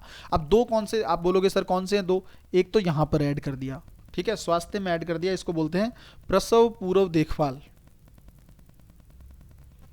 प्रसव पूर्व देखभाल मतलब अगर कोई महिला प्रेग्नेंट है, उससे पहले प्रेगनेंसी जब जब तक डिलीवरी नहीं हो जाती है, उससे पहले किस किस तरह की देखभाल होती है उसकी, ठीक है ना, प्रसव से पूर्व क्या देखभाल रहती है। एक तो इंडिकेटर ये जोड़ दिया गया, ये देखा जाएगा। एक यहां पर जोड़ दिया इन्होंने जिसमें बैंक खाता देखा जाएगा, ठीक है ना, बैंक खाता देखा जाएगा कि कितने लोगों के पास बैंक खाता है। ठीक है भाई, अब मुझे लगता है इससे अच्छा या डिटेल में मैं नहीं समझा सकता हूं, इसको याद रखिएगा कौन कौन से जोड़े गए हैं, बस ये याद रख लो, ठीक है, भारत में कौन कौन से और किस किस सेगमेंट में जोड़े गए हैं। स्वास्थ्य में जोड़ा गया है ये, ठीक है, तो अगर यूपीएससी पूछ ले स्वास्थ्य और जीवन स्तर में एक एक चीज जोड़ी गई, बिल्कुल सही हो जाएगा। अगर बोले शिक्षा में कुछ जोड़ा गया, गलत हो जाएगा, ठीक है। तो भारत में 12 इंडिकेटर हैं, अब मैंने आपको समझा दिया, इसको रिपीट करके देख लेना। जो बच्चे मेंटोरशिप ज्वाइन करना चाहते हैं भाई, बिल्कुल टारगेटेड तैयारी होती है, वीकली टारगेट्स देता हूं मैं आप लोगों को, सब्जेक्ट वाइज कंप्लीट तैयारी होती है, ठीक है। जैसे मान लीजिए पॉलिटी है, तो पॉलिटी में हम सबसे पहले एनसीईआरटी करेंगे, फिर लक्ष्मीकांत करेंगे, फिर डीडी बसु के कुछ चैप्टर करेंगे, फिर संविधान के सभी आर्टिकल्स करेंगे 350 प्लस, ठीक है, वो भी रट लेते हैं हम लोग। साथ में 36 महीने का करंट अफेयर रहेगा, सेकंड एआरसी की रिपोर्ट के कुछ चीज़ें होंगे, तो ये सारी चीज़ें हमारा एक सब्जेक्ट कंप्लीट करेंगी। फिर हम हिस्ट्री भी बात करेंगे, फिर ज्योग्राफी की बात करेंगे, ऐसे कर करके हम पूरा टारगेटेड वे में तैयारी करते हैं। अगर किसी बच्चे को ज्वाइन करना हो, इस नंबर पर कॉल कर कर आप मुझसे डिटेल ले सकते हो, जल्दी से पार्टिसिपेट कर भी सकते हो। चलिए भाई आगे देखते हैं। अब एक चीज ध्यान रखो बच्चों, भारत में जो गरीबी को लेकर चीजें हैं ना, हल्का सा देख लो, जल्दी जल्दी देख लो। क्या है कि सबसे पहला जो गरीबी का मापन किया था, ठीक है, गरीबी की माप जो की थी सबसे पहले दादा भाई नौरोजी ने की थी, ठीक है, दादा भाई नौरोजी ने की थी, ठीक है। 1901 में इनकी एक पुस्तक आई थी जिसको बोलते हैं poverty and the un British rule in India, ठीक है, poverty and the un British rule in India. ये इनकी बुक कई बार पूछ भी चुका है यूपीएससी प्रीलिम्स में। तो ये 1901 में, इसमें इन्होंने कहा था कि गरीबी क्या है, इसको माप करने की कोशिश की थी। उसके बाद 1938 में एक नेशनल प्लानिंग कमेटी आई थी, ठीक है, एनपीसी, राष्ट्रीय योजना समिति भी बोलते हैं इसको, इसने भी किया। फिर 1944 में आया बॉम्बे प्लान, ठीक है, इसमें भी गरीबी को लेकर बात की गई थी। अब देखो सवाल पता है कैसे बनेगा, बॉम्बे प्लान किससे संबंधित था, ठीक है, ऐसे सवाल बना देता है यूपीएससी, ठीक है। तो आपको याद रखना है गरीबी से रिलेटेड चीजें इसमें डिस्कस की थी, और भी कुछ था, उद्योगों को लेकर भी बात की गई थी, बट याद रखना बॉम्बे प्लान, ये ना हो कि एकदम से ब्लैंक हो जाए, ऑप्शन के अकॉर्डिंग आपको टिक करना है। चलिए आगे देखिए। उसके अलावा जैसे आजाद हो गया भारत, ठीक है, आजादी के स्वतंत्रता पश्चात क्या हुआ, ठीक है, इसके बाद क्या हुआ, 1947 के पश्चात चीजें कैसे रही। देखो एक तो 1962 में आपको क्या किया गया, प्लानिंग कमीशन वर्किंग ग्रुप बनाया गया, ठीक है, ये इतना याद रखने की जरूरत नहीं है, मैं बताऊंगा कौन कौन सा याद रखने की जरूरत है, ठीक है। 1971 में दांडेकर और रथ एक कमेटी बनाई गई थी, उसने किया, बट याद रखो मेन एक तो ये 1979 में एक अलग समिति बनाई गई थी, अलग, ठीक है। अगर पूछ ले अलग समिति किससे रिलेटेड थी, तो गरीबी की माप से मतलब कैलकुलेशन करनी थी, उससे संबंधित है, ठीक है, एक तो अलग समिति हो गई। 1993 में ये भी याद रख लो, लकड़ा वाला, ठीक है, लकड़ा, ये हेड होते थे भाई कमेटी के, अब आप सोचो ये कौन लोग हैं, ठीक है, लकड़ा वाला समिति होती, इसको इनको भी बनाया गया था गरीबी की माप के लिए, ठीक है, 1993 में ये बनाया गया। फिर अगर आप देखोगे 2009 में एक और बनाई गई, 2009 में एक बनाई गई तेंदुलकर समिति, ठीक है, तेंदुलकर समिति, ये 2009 में बनाई गई। और सबसे लेटेस्ट जो समिति थी ये 2014 में बनाई गई थी, इसको बोलते हैं रंगराजन समिति, ठीक है, रंगराजन समिति, ठीक है। अगर पूछ लेना यूपीएससी इनमें से कौन सी, अगर सिर्फ ऐसे पूछ ले उपयुक्त निम्नलिखित में से कौन कौन सी कमेटियां जो हैं, समिति जो हैं वो गरीबी से संबंधित हैं, तो मान लीजिए ऑप्शन नंबर 1 में ये दे दे, 2 दे दे, फिर 3 दे दे, फिर पूछे कि 1 2 3 है या 1 3 है 1 2 है, याद रखना ये सारी अलग समिति, लकड़ा वाला समिति, तेंदुलकर समिति, रंगराजन समिति, ये किससे जुड़ी हुई हैं, गरीबी की माप करने थी उसके लिए गठित किया गया था और इन्होंने अपना प्लान किया था। चलिए भाई जल्दी से आगे चलते हैं। देखो एक सूचकांक और याद रख लो, फाइनेंशियल, देखो वित्तीय समावेशन सूचकांक, ठीक है, वित्तीय समावेशन सूचकांक कौन जारी करता है, आरबीआई, बस इतना लिख लो, ठीक है, रिजर्व बैंक ऑफ इंडिया जो भारत का है, ठीक है, केंद्रीय बैंक है भारत का, ये फाइनेंशियल इंक्लूजन इंडेक्स जारी करता है। फाइनेंशियल इंक्लूजन कई बार बता चुका हूं, मेंस के डिस्कशन के दौरान भी बताया था। इस बार यूपीएससी ने मेंस में इसको लेकर सवाल भी पूछा था, ठीक है। तो वित्तीय समावेशन क्या है? कुछ नहीं है, मतलब बैंकों तक पहुंच होनी चाहिए लोगों की, ठीक है। बीमा की जो सेवाएं हैं बैंकों के माध्यम से मिल सकें, ओवरड्राफ्ट फैसिलिटी जो होती है, लोन ले सकते हैं आप बैंकों से, ये सब चीज़ें जो हैं हर लोगों तक इसकी पहुंच होनी चाहिए। आपको पता है जन धन योजना चलाई गई थी, महिलाओं का जीरो बैलेंस अकाउंट खोला गया था, क्यों, क्या था वो? यही तो था, वित्तीय समावेशन बढ़ाने के लिए तो वो प्रयास था सरकार का। चलिए भाई, वित्तीय समावेशन को लेकर इंडेक्स अगर पूछेगा तो आप लोग गलती नहीं करेंगे, ठीक है। एक बच्चों यहां पर समझो, सरकार ने पिछले 1-2 सालों में एक बात बोली थी कि देखो हम क्या करेंगे ना, डिसइन्वेस्टमेंट समझते हो, विनिवेश क्या होता है? विनिवेश होता है जिसमें सरकार, जैसे मान लीजिए कोई पब्लिक सेक्टर कंपनी है, ठीक है, पब्लिक सेक्टर यूनिट जो है मान लो, उसमें अंदर ना सरकार अपनी भागीदारी कम कर देगी, ठीक है, अपनी भागीदारी जो है, अपना जो शेयर है वो कम कर देगी, किससे? 50% से कम, 51% से कम, ठीक है। तो अगर ऐसा देखो, उसको बोलते हैं रणनीतिक डिसइन्वेस्टमेंट। अगर देखो, एक तो होता है, आप चीज सोचो, एक नॉर्मल विनिवेश है, डिसइन्वेस्टमेंट है जिसमें सरकार, मान लीजिए सरकार ने अपनी 25% भागीदारी कम कर दी, ठीक है। अगर 50% से ज़्यादा अभी भी सरकारी भागीदार है तो कोई इतना बड़ा इशू नहीं है। बट एक होता है रणनीतिक स्ट्रेटेजिक डिसइन्वेस्टमेंट, रणनीतिक विनिवेश बोलते हैं उसको। रणनीतिक विनिवेश के तहत सरकार क्या करती है कि 50% से कम हो जाती है सरकार की भागीदारी, 49% पर सरकार आ गिरती है, इससे भी कम हो सकती है। मतलब ज़्यादा कौन हो गया? फिर निजी क्षेत्र हो जाएगा ना उसमें। अगर सरकार अपने शेयर कम कर देगी तो क्या रह जाएगा? प्राइवेट सेक्टर के पास चला जाएगा वो, ठीक है। तो रणनीतिक विनिवेश का होता है। देखो, तो सरकार ने पता क्या बोला? सरकार ने बोला कि हम जो इंपॉर्टेंट एरियाज है ना, देखो, एक होते हैं रणनीतिक क्षेत्र, एक होते हैं नॉन स्ट्रेटेजिक एरिया, मतलब गैर रणनीतिक क्षेत्र। तो सरकार ने बोला कि हम ज़्यादातर रखेंगे रणनीतिक क्षेत्र, अपने पास रखेंगे, बाकी सारा हम डिसइन्वेस्टमेंट कर देंगे, ये सरकार ने बोला था। अब सवाल ये बनता है कि रणनीतिक क्षेत्र कौन कौन से होते हैं, बस इसके लिए मैंने ये कहानी आपको बताई है। इसके लिए देख लो, जैसे बैंकिंग है, ठीक है, जैसे बैंकिंग क्या है, बीमा है, वित्तीय सेवाएं हैं, ये क्या है? ये आपके रणनीतिक क्षेत्र में आएगा, ठीक है। वैसे ये क्लासिफिकेशन पता है किसने किया? नीति आयोग ने किया है। चलिए दूसरा देखिए, परमाणु ऊर्जा है मान लीजिए, ठीक है, परमाणु ऊर्जा है, अंतरिक्ष है और रक्षा है, अंतरिक्ष है और डिफेंस है, रक्षा है, ठीक है, 2 हो गए। उसके अलावा जैसे मान लीजिए बिजली है, ठीक है, बिजली है, पावर वाला सेक्टर जो है, इसमें बिजली है, पेट्रोलियम है, ठीक है, बिजली, पेट्रोलियम जो है, कोयला है, अन्य खनिज जो है, ठीक है, कोयला तथा अन्य खनिज, ठीक है। एक और देख लो, परिवहन, परिवहन और दूरसंचार। एक सेकंड रुकिए भाई जरा, परिवहन और दूरसंचार, टेलीकम्युनिकेशन, ठीक है। ये जो है ना, ये रणनीतिक क्षेत्र है। अगर यूपीएससी पूछ ले, मान लीजिए, वैसे सवाल बने ना बने हमें नहीं पता है, बट जनरली आपको क्लैरिटी होनी चाहिए इस चीज को लेकर, ठीक है। रणनीतिक क्षेत्र कौन से होते हैं, इसको लेकर अगर सवाल बनेगा तो आप लोगों को गलती नहीं करनी है भाई, ठीक है। जल्दी से आगे की चीजें देखते हैं भाई। देखो, एक ना कई बार यूपीएससी पूछ लेता है इस तरह से, गिन्नी गुणांक, ठीक है। गुणांक का मतलब समझते हो ना, कुछ नहीं है, ये एक्स वाई एक्सेस पे कोई एक वो चीज बना दी जाती है, ठीक है। तो एक ग्राफ जिसको हम बोल देते हैं, ठीक है। गुणांक, गिन्नी गुणांक जो है ये किससे संबंधित है, सवाल इस पे बनेगा, ठीक है। इसी को बोलते हैं लॉरेंज वक्र, वक्र हिंदी में, इंग्लिश में बोलते हैं कर्व। लॉरेंज कर्व किससे, अगर पूछ ले गिन्नी गुणांक और लॉरेंज कर्व किससे संबंधित हैं, ठीक है, तो याद रखिएगा असमानता से जुड़े हैं, ठीक है। आय वितरण में, आय वितरण में असमानता, इनइक्वालिटी को मापने के लिए है, असमानता को मापने हेतु, ठीक है। इनइक्वालिटी वर्ड को याद रखना, अगर सवाल आएगा गलती नहीं करनी है, रट के रखना है इसको, ठीक है। इनइक्वालिटी को लेकर गिन्नी गुणांक जो है रहता है न्यूज़ में, कई बार न्यूज़ में रहता है, तो यूपीएससी अगर पूछ ले मान लो तो आपको गलती नहीं करनी है भाई, ठीक है। चलिए भाई आगे देखते हैं। बच्चों, मैंने आपको पिछली क्लास में के शेप्ड रिकवरी के बारे में बताया था, ठीक है ना। कई शेप की रिकवरी बताई थी ना, वी आकार की रिकवरी, यू आकार की, तो वो तो सब आप वहां से देख चुके होंगे। के का भी बताया था, तो के में फिर से एक बार एक लाइन में बता रहा हूं। विभिन्न जो क्षेत्र हैं, ठीक है, विभिन्न क्षेत्रों में डिफरेंट डिफरेंट वृद्धि दर होती है, ठीक है। हर एक एरिया में मान लीजिए कुछ क्षेत्र हैं जो अच्छा कर रहे हैं, कुछ क्षेत्र हैं जिसको सरकार के समर्थन की जरूरत है। कोविड-19 में कुछ क्षेत्र जो हैं जिनको रिकवरी की जरूरत नहीं थी, सरकार के सेल्फ सपोर्ट की, वो अच्छा कर रहे थे। कौन कौन से? जैसे टेक्नोलॉजी का क्षेत्र है, ठीक है, जैसे टेक्नोलॉजी का क्षेत्र है, जैसे मान लीजिए सॉफ्टवेयर सर्विसेज है, इसके लिए सरकार अच्छा कर रही थी, बट कुछ क्षेत्र थे जिनके लिए जरूरत थी, जैसे पर्यटन एकदम ठप हो गया था, ठीक है, टूरिज्म एकदम बेकार हो गया था, तो टूरिज्म इंडस्ट्री को सपोर्ट की जरूरत थी सरकार की, ठीक है। उसके अलावा अगर आप देखोगे जैसे मनोरंजन के जो साधन हैं उसको लेकर एक बार सब कुछ बंद कर दिया गया था, तो उनको सपोर्ट की जरूरत थी। तो अगर आपसे यूपीएससी पूछे कि के शेप रिकवरी क्या होती है, तो विभिन्न क्षेत्रों की जो रिकवरी की दर क्या होगी, भिन्न होगी, किसी में अच्छा हो रहा होगा, किसी में अलग वो हो रहा होगा।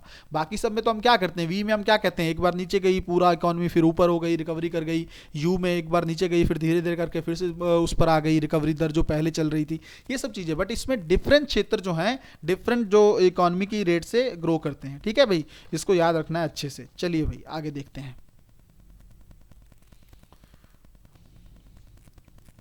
देखो एक ना याद रखना, एक टर्म है, इसको याद रख लो, revised scale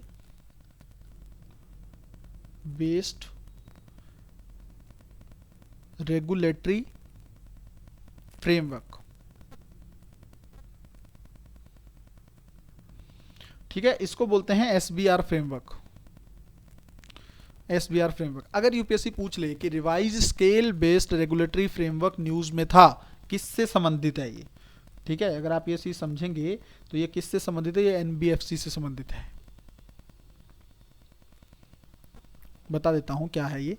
non banking finance company जो होती हैं, पिछली बार समझाया था बैंकिंग, बैंक और नॉन बैंक फाइनेंस का, एनबीएफसी और बैंकिंग में क्या अंतर होता है ये समझाया था ना पिछली वीडियो में, इकोनॉमी की क्लास में, ठीक है, तो वहां से इसको रिवाइज कर लीजिएगा। इनमें कुछ सुधार करने के लिए, मतलब क्या हो रहा था कि इनके जोखिम के अकॉर्डिंग इनको डिवाइड किया गया था, ठीक है, किस में कितना रिस्क है उसके अकॉर्डिंग क्या होंगे, आरबीआई के रूल्स लागू होंगे, इन पे आरबीआई के नियम लागू होंगे, ठीक है। तो वो एक आरबीआई ने 4 लेयर्स बना दी थी कि इस लेयर में ज़्यादा हम कम ध्यान देंगे, इस लेयर में हम ज़्यादा ध्यान देंगे, ऊपर जिस हिसाब से लेयर बढ़ती जाएगी हम और ज़्यादा स्ट्रिक्ट कर देंगे रूल्स को, बस ऐसा कुछ है। सवाल सिर्फ इतना बनेगा कि revise scale based regulatory framework news में था, किससे जुड़ा हुआ है बता दीजिएगा, एनबीएफसी से संबंधित है ये, ठीक है। चलिए भाई इसको लेकर भी चीज़ें क्लियर हो गई। अब देखो एक याद रखो, आरबीआई ने क्या किया था अभी कुछ समय पहले कि जो जैसे आप लोग पेटीएम यूज़ करते हैं, तो पेटीएम का अपना पेमेंट बैंक है, एयरटेल का अपना पेमेंट बैंक है, तो इनको ना अनुसूचित बैंक का दर्जा दे दिया था, शेड्यूल बैंक का दर्जा, अनुसूचित बैंक। तो अगर मान लीजिए यूपीएससी पूछ ले प्रीलिम्स में कि अगर आरबीआई किसी को अनुसूचित बैंक का दर्जा देती है तो उससे फायदे क्या होंगे, लाभ क्या होगा, ठीक है। तो पहले नंबर पर ये चेक करो कि भाई इससे क्या फायदा होगा।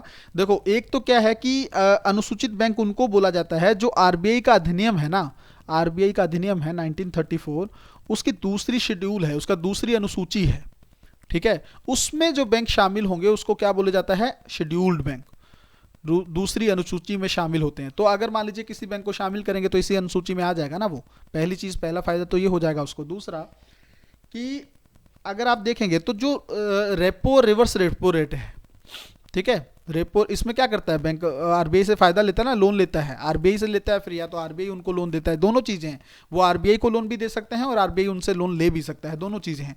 तो ये जो दोनों चीजें हैं, रेपो रिवर्स रेपो में भी वो कहीं ना कहीं पर क्या कर सकते हैं, भागीदारी कर सकते हैं। जब उनको अनुसूचित बैंक बना दिया जाता है तो इसका फायदा ले सकते हैं, रेपो रेट के माध्यम से आरबीआई से लोन ले सकते हैं, रेपो रिवर्स के माध्यम से, रिवर्स रेपो के माध्यम से अगर आरबीआई लोन मांगता है तो उसको लोन दे भी सकते हैं वो, ठीक है, इसका फायदा ये हो जाएगा।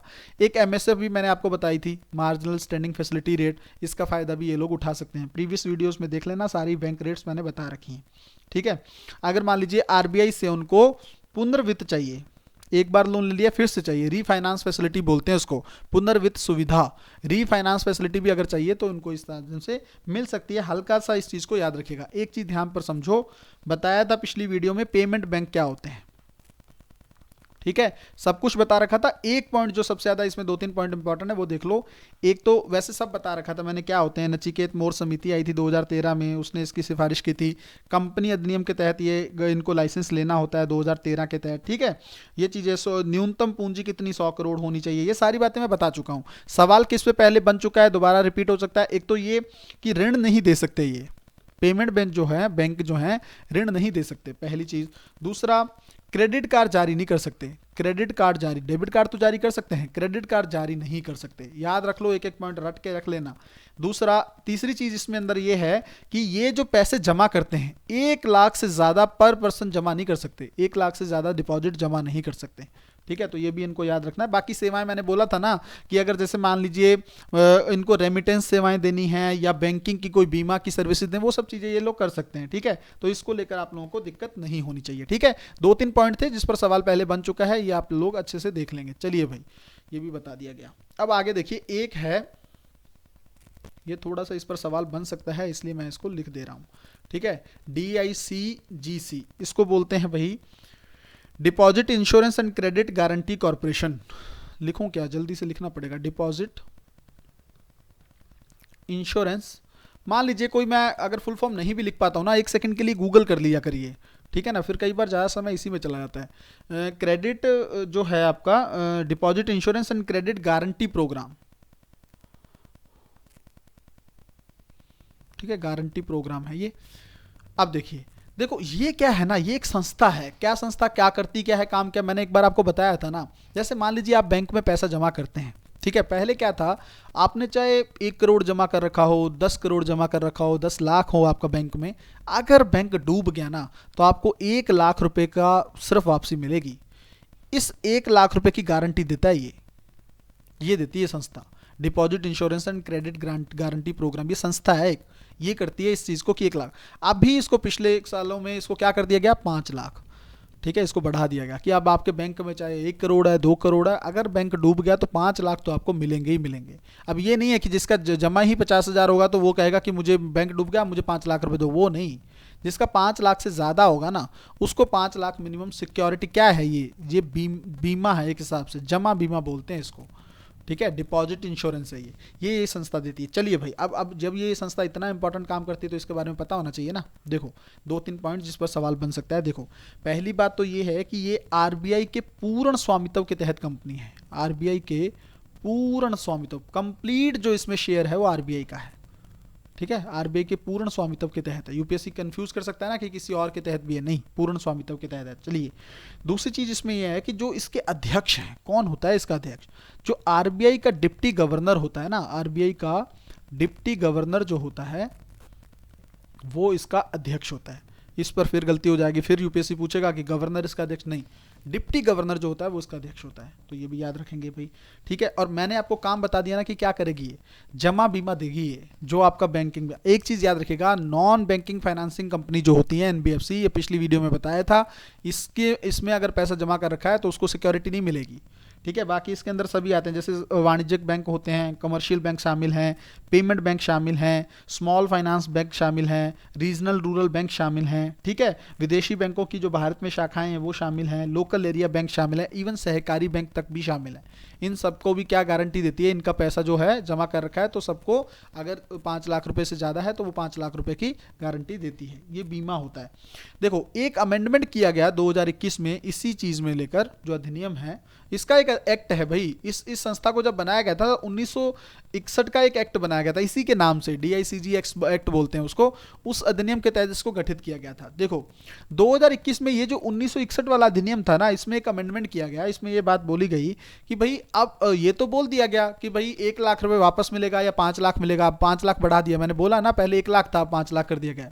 बट ये 5 लाख कब तक मिलेगा आपको, क्या टाइम तो होना चाहिए। तो हाँ, 90 दिनों में अगर बैंक डूबता है तो 90 दिनों में आपको ये जो संस्था है 5 लाख रुपए वापस कर देगी आपके। ठीक है, बस इतना याद रख लो, इसमें और ज़्यादा याद रखने की जरूरत नहीं है। इस संस्था को लेके जो 2-3 जिन लाइनों पर सवाल बन सकता है ना, वो लाइनें मैंने आप लोगों के सामने रख दी हैं। ठीक है, चलिए भाई आगे देखते हैं। सबसे पहले RBI के बारे में ये जानो कि RBI की जो आय है, ठीक है, इनकम जो है उसके स्रोत क्या है और RBI का व्यय क्या है। यहाँ पर मैं आय लिख देता हूँ, यहाँ पर व्यय लिख देता हूँ। सवाल पता है कैसे बनेगा, ध्यान से समझो। सवाल बनेगा सबसे ज़्यादा आय कहाँ से आती है और सबसे ज़्यादा व्यय कहाँ पर होता है। ठीक है, तो ये एकदम डिटेल की चीज़ें मैं आप लोगों को बता रहा हूँ जिस पर सवाल बन सकते हैं। ठीक है, अगर आपको मेहनत दिख रही हो तो आप थोड़ा सा चीज़ों को शेयर करें, कोशिश करें कि ज़्यादा से ज़्यादा बच्चे जो हैं इस चीज़ का फ़ायदा ले सकें। जितना आप शेयर करेंगे, जितना वो चीज़ें लोगों तक पहुँचेंगी तो हिंदी मीडियम का रिजल्ट जो है वो चेंज होगा। ठीक है, थोड़ा सा अगर टीचर के लिए सपोर्ट कर सकते हैं तो अच्छी बात है, नहीं कर सकते हैं तो कोई बात नहीं, आप अपने लेवल पर नोट करते रहिए। चलिए भाई देखो, पहला जो उनका आय का स्रोत है ना RBI का, वो विदेशी स्रोतों से प्राप्त होती है। ठीक है, विदेशी स्रोतों से प्राप्त आय जो है अब विदेशी स्रोतों से प्राप्त आय इसमें क्या हो सकता है, ठीक है। बस हल्का सा ये याद रखो, मैं जो सीक्वेंस बता रहा हूँ इसके अंदर जो है वो मैं ऐसे ही बोल देता हूँ, ठीक है। मान लीजिए गवर्नमेंट से जो फॉरेन सिक्योरिटीज़ हैं, है ना, विदेशों से भी तो आरबीआई ने कोई सिक्योरिटी परचेज कर रखी होंगी, खरीद बिक्री कुछ तो करता होगा, पैसा रखा है आरबीआई के पास, ऐसे ही थोड़ी रखा है। तो वहाँ से उसको जो आय प्राप्त होती है वो उसका लगभग 41% हिस्सा है, ठीक है। 41% यहाँ से आय प्राप्त होती है आरबीआई को। दूसरा, घरेलू स्रोतों से आय, ठीक है, घरेलू स्रोतों से अन्य आय। इसके अंदर आप कहेंगे क्या आ सकता है, तो जैसे मान लीजिए रुपए में जो फॉरेन गवर्नमेंट की सिक्योरिटीज हैं वो इशू करता है आरबीआई, उन सब से जो बेनिफिट होता है वो इसमें आता है। इसमें लगभग 33% की आय आरबीआई को होती है। तीसरा, आप अगर देखेंगे जैसे मान लीजिए विदेशी स्रोत हैं, ठीक है, विदेशी स्रोतों से जो प्रतिफल प्राप्त होता है, ठीक है, इसमें मान लीजिए ब्याज जो है वो मिलेगा, या मान लीजिए रिवर्स रेपो रेट वगैरह जो है उस पर कोई ब्याज मिल रहा है तो वो इसके अंदर आ जाएगा, ठीक है। जो ब्याज मिल रहा है वो कहीं ना कहीं पर इसमें आ रहा है। इसमें तो गवर्नमेंट सिक्योरिटीज़ की, जो फॉरेन सिक्योरिटीज़ की बिक्री से आय प्राप्त हो रही है ना, इसमें इंटरेस्ट वगैरह जो है विदेशी स्रोतों से वो इसमें आ जाएगा। चौथा, जो घरेलू स्रोतों से प्रतिफल है, ठीक है। अब घरेलू स्रोतों से जो ब्याज वगैरह प्राप्त हुआ ये वाला, ठीक है, प्रतिफल जो है ये 19% है, तीसरे नंबर वाला। बस हल्का सा ये याद रखो, ये दो याद भी रह गए ना कहानी बन जाएगी। पूछेगा तो ये सर पूछेगा पहला या दूसरा। अब वह सबसे ज़्यादा कहाँ पर होता है ये याद रख लो। तो जैसे मान लो आरबीआई के पास, आपको पता है ना कितना बड़ा भंडार है करेंसी का, पैसों का, सब कुछ चीज़ें हैं आरबीआई के पास। तो उसको, उसमें जो रिस्क है उसको सुरक्षित तो करेगा, जोखिम सुरक्षा तो करेगा ना उसकी। आरबीआई का बहुत बड़ा जोखिम हो सकता है ना, सोचिए। तो उस जोखिम की सुरक्षा के लिए आरबीआई सबसे ज्यादा पैसा देता है, पहले नंबर पे। दूसरे नंबर पर अगर आप देखेंगे जो एजेंसी का प्रभार है, एजेंसी का जो प्रभार है, एजेंसी का प्रभार मतलब बैंक वगैरह जो हैं या प्राथमिक डीलर हैं, इनको जो कमीशन देता है ना आरबीआई, वो सेकंड नंबर पर वह होता है, इसका 15% यहाँ पर है, ठीक है। तीसरे नंबर पर अगर आप देखेंगे तो नोटों की प्रिंटिंग करता है आरबीआई। आपको पता है ना, नोटों का जो हमारे पास नोट हैं उनकी प्रिंटिंग भी तो आरबीआई करता है। ये कितने परसेंट पर है, 12% पर, ठीक है। और कर्मचारी वगैरह की जो लागत है, ठीक है, जो कर्मचारी रखे होंगे आरबीआई में, सेकंड ग्रेड अधिकारी भी तो काम करते हैं, आप लोग एग्जाम भी देते हैं उसका, ठीक है। तो लागत जो है इसकी ये लगभग 10% के आसपास है। अब देखो यूपीएससी पता क्या करेगा, इसको पहले नंबर पर रख देगा कि नोटों की मुद्रण में आरबीआई का सबसे ज़्यादा खर्च होता है। अब 12% ही कर रहा है, ठीक है, ये याद रखना है, ठीक है। इसमें सबसे ज़्यादा आय है, सबसे ज़्यादा जो है जोखिम सुरक्षा पर आरबीआई खर्च करता है। भाई बहुत अच्छे से मैंने चीज़ें बता दी हैं। आगे देखो, सरप्लस को लेकर बात कर लेते हैं। बहुत लड़ाई हुई सरकार और आरबीआई के बीच में, तब जाकर चीज़ें क्लियर हुई। देखो क्या होता है, आरबीआई का जो अधिनियम है ना 1934 का, भारतीय रिजर्व बैंक अधिनियम बोलते हैं इसको, 1934 का अधिनियम है ये। इसकी धारा 47 है एक, वो पता क्या कहती है कि आरबीआई को जितनी जरूरत है ना उतना रखने के बाद बाकी जो पैसा है ना सरकार को दे देना है, उसको बोलते हैं अधिशेष हस्तांतरण। मतलब सरप्लस जो है वो सरकार को ट्रांसफर कर देना है, अधिशेष हस्तांतरण कर देना है, ठीक है। तो ये बात कहीं ना कहीं पर आरबीआई को के लिए बोली गई है। तो अब इसमें क्या क्या कैसे करना है, देखो भाई, इसके लिए ना एक कमेटी बनाई गई थी 2018 में, और भी कमेटियां हैं बट 2018 की याद रख लो, विमल जालान समिति बनाई गई थी, ठीक है। ये समिति बनाई गई थी, इसने ना सिफारिशें दी थी, इसने सिफारिशें, और इसने एक चीज प्रस्तुत की थी, इसको बोलते हैं ईसीएफ, इसको बोलते हैं आर्थिक पूंजी ढांचा। आर्थिक पूंजी ढांचा इंग्लिश में बोलते हैं इकोनॉमिक कैपिटल फ्रेमवर्क, ठीक है, इकोनॉमिक कैपिटल फ्रेमवर्क। अगर यूपीएससी पूछे कि इकोनॉमिक कैपिटल फ्रेमवर्क न्यूज में रहता है क्या है, तो आप याद रखेंगे कि अधिशेष हस्तांतरण से संबंधित है। किससे, सरप्लस। सरप्लस समझ रहे हो ना क्या होता है, आरबीआई को जितनी जरूरत है खर्चे वर्चे के लिए पैसे की, उसके बाद तो सरकार को देगा, सेंट्रल गवर्नमेंट को, कि नहीं, अपने पास थोड़ी ना बना के रखेगा सारा पैसा। तो वो सरप्लस सरकार को ट्रांसफर कर देता है ताकि सरकार जो है डेवलपमेंट के काम कर पाए, परियोजना सड़कें बना पाए, ये सब चीजें कर पाए, ठीक है। अब देखो इकोनॉमिक कैपिटल फ्रेमवर्क बस ये है, अगर पूछ ले तो। अब इसके अंदर क्या सिफारिश की विमल जालान ने, वो समझ लो। उसने ये बोला, इस कमेटी ने ये बोला, दो चीजें बोली इसके अंदर, इकोनॉमिक कैपिटल फ्रेमवर्क के अंदर। एक तो ये बोला कि देखो आरबीआई जो है ना, जो अगर आप सोचिए जैसे आरबीआई क्या करता है, कंटिजेंसी फंड रखता है, ठीक है, जिसको बोलते हैं हिंदी में आकस्मिक फंड, आकस्मिक कोष लिख लो। मतलब जैसे आरबीआई ने पता क्या बोला, लड़ाई किस बात की थी, आरबीआई बोलता देखो आपको नहीं पता है मेरे को कितना रिस्क है, कल को बैंक कोई कितने बैंक दिवालिया हो सकते हैं, कितनी चीज़ों में दिक्कत हो सकती है, तो मेरे को उसके लिए एक इमरजेंसी फंड तो बना के रखना पड़ेगा कि नहीं रखना पड़ेगा, मेरे को उस आकस्मिक फंड के लिए पैसा चाहिए। आप तो अपने डेवलपमेंट में लगा लोगे, कल को दिक्कत आई तो आरबीआई का गला आप लोग पकड़ लोगे कि भाई आरबीआई कहाँ था, ठीक है, तो मुझे इसके लिए पैसा चाहिए। तो इसने कहा, इस समिति ने, कि ठीक है कोई बात नहीं आप इस पे रखो, बट इसमें आप 6.5% तक मत, मतलब 5.5 से 6.5% तक रख लो इसमें, ठीक है, बाकी सरकार को दो आप। एक चीज तो ये बोली। दूसरा ये बोला कि जो आपका एक और आरबीआई का अकाउंट है, करेंसी और गोल्ड रिवोल्यूशन अकाउंट, ठीक है, जिसको बोलते हैं आर्थिक पूंजी, ठीक है ना, गोल्ड वगैरह में, सोने वगैरह में जो पैसा रखना है, इसमें उसने बोला कि ठीक है आप इसमें 20 से 24% तक रख लो आप इसमें, ठीक है, 20 से 24% रख लो, बाकी जो है सरकार को स्थानांतरित कर दो, ठीक है, सरकार को हस्तांतरित कर दो। तो अगर मान लीजिए मैं आपसे ये कहूं, देखो ये हल्का सा मैंने बता दिया डिटेल में, पर सवाल इस पे ज्यादा बनेगा नहीं। सवाल इस पे बनेगा, एक तो ये इकोनॉमिक कैपिटल फ्रेमवर्क या विमल जालान समिति किसके लिए बनाई गई थी, और अधिशेष को लेकर क्या है, और इससे पहले जो मैंने बताया कि आय और व्यय का आरबीआई का क्या सीन है, उसको लेकर सवाल बनेगा, बस वो याद रखना है आपको, तो फिर दिक्कत नहीं होगी। चलिए भाई आगे चलते हैं। एक प्रिज्म याद रख लो, बस हल्का सा है, इसको एक लाइन में नोट करके रख लो बस। अगर पूछ लेना कि प्रिज्म क्या है, इसका फुल फॉर्म बोल देता हूं, platform for regulated entities for integrated supervision and monitoring. सिर्फ इनका याद रखो कि प्रिज्म, अगर यूपीएससी पूछे कि न्यूज़ में है प्रिज्म क्या है ये, ठीक है, तो आरबीआई क्या करता है कि बहुत सारी संस्थाएं, पहले तो ये है कि आरबीआई ने जारी किया है इसको, ठीक है, आरबीआई ने जारी किया है इसको।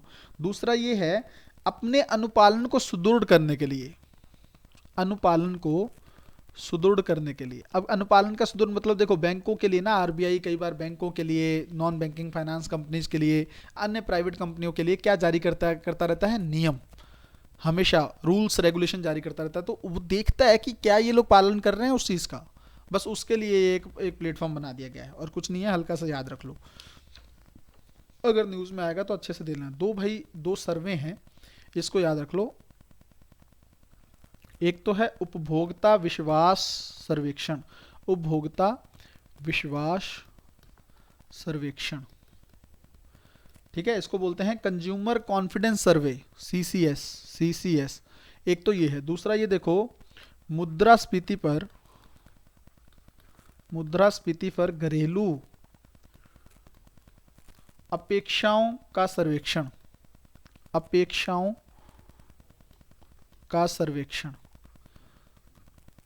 ठीक है, इसको बोलते हैं inflation expectation survey of house holds, ठीक है। तो ये जो दोनों सर्वे हैं ये जारी कौन करता है, आरबीआई, बस इतना याद रख लो, आरबीआई द्वारा जारी होते हैं ये, ठीक है। उपभोक्ता विश्वास सर्वेक्षण जारी करता है आरबीआई, मुद्रास्फीति पर घरेलू अपेक्षाओं का जो सर्वेक्षण है वो कौन जारी करता है भाई, आरबीआई जारी करता है, ठीक है, गलती नहीं होगी। चलो भाई आगे देख लेते हैं चीजें, रिवाइज करते रहना भाई टाइम टू टाइम, ठीक है ना, आगे चलकर इन चीज़ों को अच्छे से रिवाइज करोगे, और जो बच्चे एग्जाम के पास जाएंगे तो वो इस वीडियो को स्पीड पर लगाकर यूट्यूब में जल्दी से एक बार फिर से देख लेंगे, ठीक है। एक बच्चों थोड़ा सा रहता है न्यूज़ में, नेफ्ट टी है ये लास्ट में, नेफ्ट है, और एक आपका होता है RTGS, national electronic fund transfer बोलते हैं इसको बोलते हैं रियल टाइम ग्रॉस सेटलमेंट, ठीक है। देखो पहली चीज तो ये याद रखो, ये दोनों जो है ना आरबीआई के हैं, ठीक है, अगर आप देखेंगे इसको तो ये जो है आरबीआई द्वारा, आरबीआई का सिस्टम है, ये दोनों चीजें अगर आप देखेंगे आरबीआई की प्रणालियां हैं, ठीक है। इसमें अंदर क्या है, कुछ नहीं है, पैसा ट्रांसफर करने के दोनों पहलू हैं, ठीक है, कैसे आप इसको वो कर सकते हो, पैसा ट्रांसफर कर सकते हो। इसमें जल्दी से देख लो, जो नेफ्ट है ना, इसमें क्या है, भुगतान कैसे हो सकता है, जल्दी जल्दी कुछ अंतर देख लो इसके अंदर, बस कुछ चीज़ों को लेकर पता होना चाहिए, सवाल पूछता रहता है यूपीएससी। देखो भाई, अगर मान लीजिए इसके अंदर जो भुगतान होता है, पैसा जो ट्रांसफर होता है ना, वो 30 मिनट लगते हैं उसमें, ठीक है, 30 मिनट बाद इसमें सेटलमेंट होता रहता है।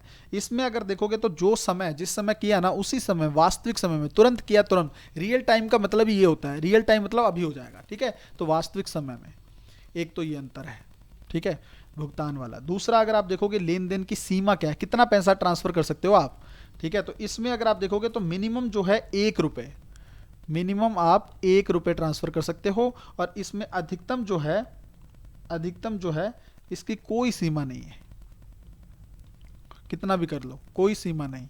ठीक है, इधर अगर आप देखोगे तो मिनिमम जो है कम से कम 2 लाख रुपए कर सकते हो। ठीक है, इससे कम नहीं कर सकते आप मिनिमम, और अधिकतम को तो फिर से वही आ जाएगा कि इसकी कोई सीमा नहीं, कोई सीमा नहीं। ये सब बहुत आसान भाषा में समझा रहा हूँ, वरना इसको पढ़ोगे ना तो बहुत टेंशन हो जाएगी, बहुत बड़े बड़े नोट्स बनाकर कोचिंग वाले दे देते हैं आप लोगों को। ठीक है, दूसरा एक चीज़ यहाँ पर ये समझो कि जैसे मान लीजिए एक जो डिफरेंस है इसको अंदर, मतलब कब उपयोग करते हैं इसको, कब उपयोग करते हैं। देखो मैंने क्या बोला कि 1 रुपये भी आप ट्रांसफ़र कर सकते हो, मतलब छोटी राशि भी ट्रांसफ़र कर सकते हो ये। लेकिन इसके अंदर क्या है ना, बड़ी जो कंपनीज होती है ना, उनकी बड़ी बड़ी राशियां जो है तुरंत हस्तांतरण करने, बड़ी राशि तुरंत हस्तांतरण करने के लिए इसका इस्तेमाल होता है। ठीक है, ये चीजें याद रखना। पिछले साल आरबीआई ने इसको, पहले ये संस्थाएं ना दोनों 24/7 नहीं थी, अब दोनों को कर दिया गया है 24/7 जो है लगातार, ये आप जब कभी भी इसकी सेवा ले सकते हैं। ठीक है भाई, याद रखेंगे इसको अच्छे से, कोई दिक्कत नहीं है। चलिए भाई आगे चलते हैं। एक पिछले साल न्यूज़ में था ई रुपी। ठीक है, पिछली बार यूपीएससी सवाल पूछने से बच गया था, इस बार सवाल आ सकता है इसको लेकर। इसको इंग्लिश में बोलते हैं CBDC, central bank digital currency बोलते हैं इसको। क्या बोलते हैं? Central bank digital currency. Note कर लेना, इंग्लिश में बोल रहा हूँ। ठीक है, कुछ नहीं है, ये आरबीआई द्वारा डिजिटल रूप में जारी वैध मुद्रा है, लीगल टेंडर है। ठीक है, वैध मुद्रा है। तो कुछ नहीं है, डिजिटल फॉर्म में करेंसी, जो आपके पास रुपया होता है ना, जो आपके पास गोल्ड होता है, ठीक है, उसी मात्रा में आपके पास एक इलेक्ट्रॉनिक वाउचर होता है जिसको हम डिजिटल करेंसी बोलते हैं। देखो क्या है ना, दिक्कत क्या है कि भाई आपको पता है क्रिप्टो करेंसी का बड़ा सीन चल रहा है ना। तो अगर आप देखेंगे जो आपका बिटकॉइन है, ठीक है, बिटकॉइन को लेकर उसका क्या है, उसके पीछे ना तो सेंट्रल बैंक है, इसको लेकर हम लोग टेक्नोलॉजी में पढ़ेंगे अच्छे से, बिटकॉइन को लेकर चीज़ें। जब हम साइंस एंड टेक्नोलॉजी का करंट अफेयर करेंगे तो मैं आपको इसको बहुत अच्छे से पढ़ाऊंगा, इसको लेकर सवाल भी पूछ चुका है यूपीएससी। बिटकॉइन के पीछे ना तो सेंट्रल बैंक है, कोई पता ही नहीं है कि कौन जारी कर रहा है, कहाँ से जारी हो रहा है, कोई इसका आधार नहीं है। बट इसी फॉर्म को अपनाने के लिए डिजिटल रूप में एक वैध मुद्रा कर दी, जिसका आधार क्या है, आरबीआई। ठीक है, खुद केंद्रीय बैंक इसको जारी कर रहा है, इसको बोलते हैं डिजिटल करेंसी। ठीक है, और इसको विकसित किया है एनपीसीआई ने। मैंने इसके बारे में भी बहुत अच्छे से पिछली वीडियो में आपको पढ़ा दिया था, क्या क्या सवाल आए हैं ये भी सब बता दिया था, कौन कौन से पहलू, कौन कौन सी पहले एनपीसीआई द्वारा की गई हैं, ये भी पिछली वीडियो में हम लोगों ने बहुत अच्छे से डिस्कस कर दिया था। ठीक है भाई, याद रखेंगे इसको। चलिए भाई आगे देखते हैं चीज़ें और क्या हमारे लिए बचा हुआ है। थोड़ा सा सेबी के बारे में जान लो। ठीक है ना, security and exchange board of India, भारतीय प्रतिभूति एंड विनिमय बोर्ड, भारतीय प्रतिभूति एवं विनिमय बोर्ड। ठीक है, बहुत बार न्यूज़ में आता होगा, आप लोग सुनते होंगे। क्या है, देखो 2-3 चीज़ें याद रखो इसके बारे में। एक तो इसका गठन हुआ था 1988 में, हेडक्वार्टर कहाँ है, मुंबई में है। ठीक है, अब देखो 98, इसमें जो सवाल जहाँ पे फंसाएगा यूपीएससी, 98 में जब गठित किया गया था ना इसको, तो एक संकल्प के, एक रेजोल्यूशन लाया गया था, एक संकल्प के माध्यम से इसको गठित कर दिया गया था। ठीक है, संकल्प के माध्यम से गठित कर दिया गया। 1992 में क्या किया गया, इसको एक क्या कर दिया, इसके लिए कानून बनाया, तो इसको क्या बना दिया गया, विधिक निकाय, स्टैच्यूटरी बॉडी बना दिया गया, कानूनी निकाय बना दिया गया। पहले नहीं था, अब यूपीएससी सवाल यही बना देगा। सेबी को जब स्थापित किया गया था तब ये एक विधिक निकाय थी क्या, नहीं थी, 4 साल बाद बनाया गया विधिक निकाय। ठीक है, तो इसको इस तरह से याद रखना है भाई। ठीक है, और काम क्या करता है पता है ना, सेबी क्या करे, स्टॉक मार्केट का नाम सुना होगा ना आप लोगों ने। ये जो गवर्नमेंट की सिक्योरिटीज होती हैं, सब हैं, प्राइवेट कंपनियों की सिक्योरिटीज, सब कुछ जो ट्रेडिंग होती है, जो स्टॉक मार्केट का वर्क होता है, शेयर खरीदते हैं लोग, बेचते हैं, पैसा कमाते हैं, सारी चीज़ें जो देखता कौन है, सेबी करता है ये काम, नज़र रखता है, इन्वेस्टर को लेकर रूल्स बनाता है, सब चीज़ें जो है स्टॉक मार्केट से रिलेटेड जितनी भी चीज़ें होती हैं उसको लेकर सेबी ही रेगुलेशन देखता है। ठीक है ना, तो इसको याद रखेंगे भाई। अब सेबी की बात हो रही है ना, तो 1-2 चीजें इसको देख लो। एक होता है आजकल बड़ा न्यूज में है, एल्गो ट्रेडिंग। अगर मान लो यूपीएससी एक लाइन में पूछ ले, ठीक है, कि एल्गो ट्रेडिंग किसे कहते हैं। ये एल्गोरिदम ट्रेडिंग है। इसमें बच्चों क्या होता है कि जैसे मान लीजिए आप में से कोई स्टॉक मार्केट में शेयर परचेज करता हो, खरीद करता हो, है ना, या मान लीजिए आपने सुना होगा कि ब्रोकर होते हैं, वो लोग आप पैसा देते हो, वो आपका शेयर खरीदते हैं, बेचते हैं, फिर पैसा प्रॉफिट कमा के आपको देते हैं। इसमें ना आपको किसी की जरूरत नहीं पड़ेगी। वो लोग क्या करते हैं, सीधा इसमें कंप्यूटर ट्रेडिंग करता है। ठीक है, कंप्यूटर के एल्गोरिदम लगे होते हैं, अपने आप ही ट्रेडिंग होती रहती है उसमें। अगर कब खरीदना, पहले उसको कमांड दे दी जाती है, फिर उसी कमांड के अकॉर्डिंग वो चलता रहता है। ठीक है, तो अगर यूपीएससी पूछे कि एल्गो ट्रेडिंग क्या है, तो आप बोलेंगे ये एक ऐसी ट्रेडिंग है जो कंप्यूटर प्रोग्राम के माध्यम से की जाती है। ठीक है ना, कंप्यूटर प्रोग्राम के माध्यम से की जाने वाली ट्रेडिंग को क्या कहते हैं, एल्गोरिदम ट्रेडिंग। ठीक है भाई, एक ना चीज और यहां पर देख लो, पिछले साल था, पहले T+2 था। ठीक है, अब इसको T+1 कर दिया गया है। क्या है ये समझ लो। देखो, इसको बोलते हैं बच्चों trade plus 1 day. Trade plus 1 day. पहले तो ये समझ लो, ये स्टॉक मार्केट से रिलेटेड टर्म है। अगर यूपीएससी पूछे क्या है T+1, तो आप समझा देना कि स्टॉक बाजार से रिलेटेड है ये। ठीक है, क्या है इसके अंदर, मान लीजिए आपने शेयर की खरीद बिक्री आज की ना, तो उसके एक दिन में ही आपका सेटलमेंट हो जाएगा, पैसा आपके खाते में आ जाएगा। चाहे लॉस हुआ है चाहे प्रॉफिट हुआ है, एक दिन में सेटलमेंट करेंगे। पहले ये T+2 था, तो ये था कि जिस दिन ट्रेडिंग हुई उसके 2 दिन में सेबी या जो जो चीज़ें हैं रेगुलेशन के तहत 2 दिन आपके खाते में हो जाएगा। प्रॉफिट हुआ है तो 2 दिन में आ जाएगा, लॉस हुआ तो 2 दिन में कट जाएगा। ठीक है, बट अब एक दिन में कर दिया गया है इसको, बस इतना ही समझना है और कुछ नहीं समझना है। चलिए भाई आगे देख लेते हैं। एक बच्चों यूपीएससी ने इन्फ्लेशन इंडेक्स बॉन्ड के बारे में सवाल पूछा था, शायद आज से 1-2 साल पहले प्रीलिम्स में। इसको थोड़ा सा देख लो। देखो, सबसे पहले तो ये देखो कि ये सबसे पहले समझ में आ गया ना, हिंदी में लिख देता हूँ। मुद्रास्फीति, नाम मुझे लगता है कई बार जल्दी जल्दी में भूल जाऊँ, मुद्रास्फीति सूचकांक बॉन्ड। ठीक है, ये इंग्लिश में बोलते हैं इसको इन्फ्लेशन इंडेक्स बॉन्ड।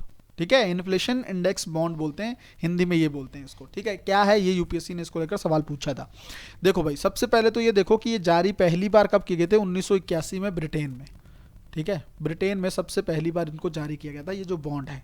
भारत में कब किया, भारत ने 2013 में किया। किसने जारी किए, आरबीआई ने।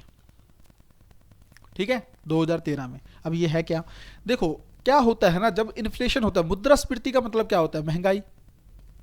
बहुत महंगाई बढ़ रही है तो टेंशन नहीं हो जाएगी आपको कि पता नहीं आज जो चीज़ आज इतने में है, हो सकता है वो कल और महंगी हो जाए। तो इस मुद्रास्फीति के कंडीशन में भी जो है, जो बॉन्ड खरीद करता होते हैं, जो खरीदते हैं बॉन्ड, उनको रिटर्न देता है इसमें। ठीक है ना, इन्फ्लेशन की स्थिति में भी उनको क्या प्राप्त होती है, आय। ठीक है ना, इनका मुख्य उद्देश्य ये है कि भाई जो आर्थिक जोखिम जो इन्फ्लेशन को लेकर इकोनॉमिक रिस्क हो रहा है ना, उसके विरुद्ध क्या प्रदान करना, संरक्षण। ठीक है, तो इस मामले में क्या है, बस इतना समझ लो कि इन्फ्लेशन के टाइम में भी जो बॉन्ड खरीद करता होते हैं, जो खरीदते हैं बॉन्ड को, इन बॉन्ड को जो आरबीआई जारी करता है इनको जो खरीदता है, उस समय में भी, इन्फ्लेशन के दौर में भी उनको क्या मिलती रहती है, रिटर्न, एक इनकम आय मिलती रहती है।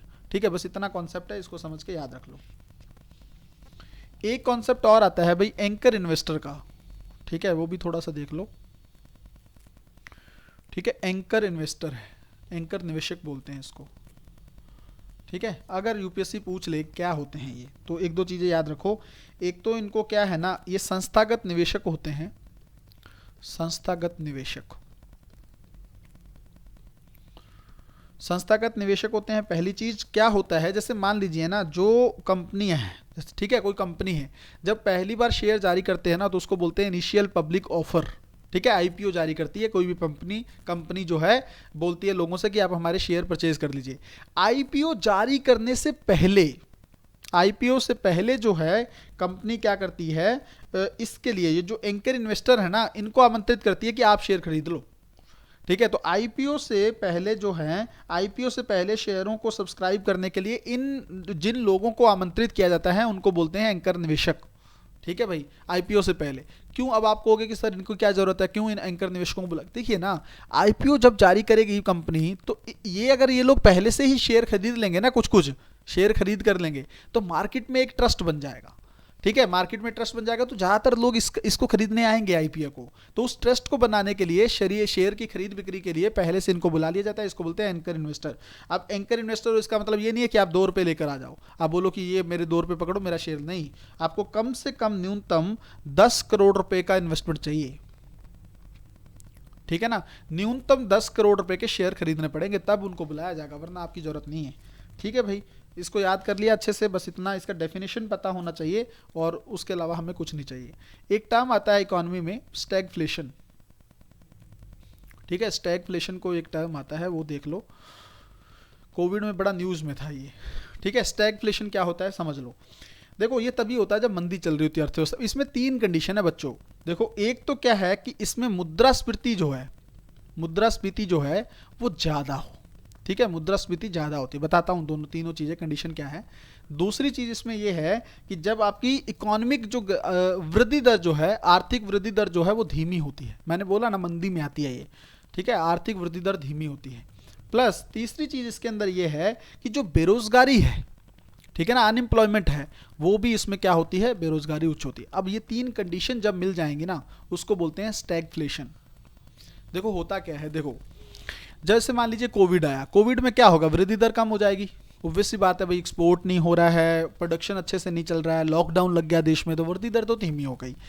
महंगाई ज़्यादा हो जाएगी। क्यों ज़्यादा हो जाएगी, सोच के देखो, लोग खरीदने वाले तो कहीं ना कहीं पर ज़्यादा हैं, मतलब जो है डिमांड जो है कई बार चीज़ों की ज़्यादा हो जाती है, बट सप्लाई उतनी नहीं हो पाती ना।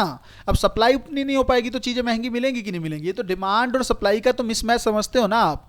डिमांड इसमें मिसमैच होगा ना तो महंगाई बढ़ जाती है, चीज़ें खराब हो जाती हैं। तो वही है, महंगाई भी बढ़, अब बेरोजगारी पहले से भारत में उच्च चल रही है। तो ये तब उन लोगों ने बोला था कि भारत में ना स्टैगफ्लेशन की स्थिति बनने वाली है।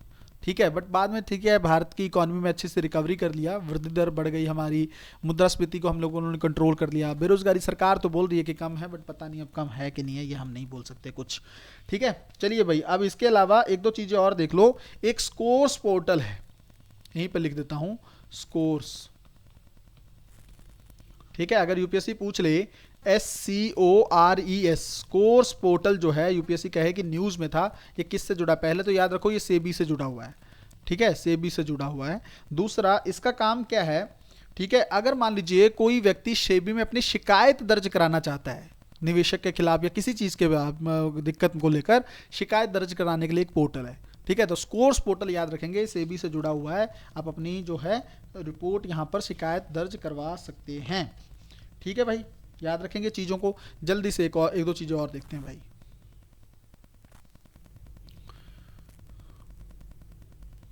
देखो भाई, एक चीज़ याद रखो बच्चों, ये तो कुछ ज़्यादा बदलने वाला नहीं है, लेटेस्ट डाटा भी हम लोग बाद में आगे चलकर देख लेंगे, लेकिन अभी के लिए देखो भारत की जो निर्यात है, एक्सपोर्ट है, हम लोग जो बाहर बेचते हैं चीज़ें, उसके पहली 3-4 चीज़ें क्या हैं, ध्यान से रखो। सबसे ज़्यादा किस चीज़ का निर्यात करते हैं हम, तो पहला हमारे पहले नंबर पर है पेट्रोलियम उत्पाद।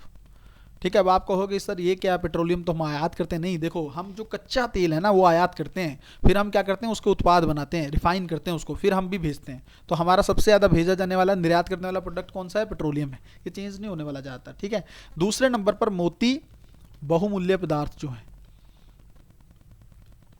बहुमूल्य या कीमती रतन, इसको लिख लो आप।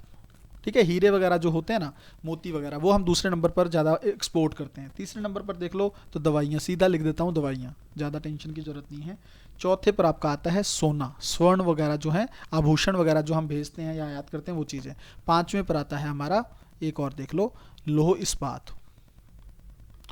ठीक है भाई, ये एक्सपोर्ट करने के मामले में अगर आप चीज़ें देखोगे तो हम ये चीज़ें करते हैं। अगर पूछ ले कि भाई 5 निर्यात गंतव्य कौन से हैं, गंतव्य मतलब समझते हो, सबसे ज़्यादा कहाँ पर निर्यात करते हैं हम देश के वाइज, तो सबसे ज़्यादा हमारा निर्यात जाता है कहाँ पर, अमेरिका में।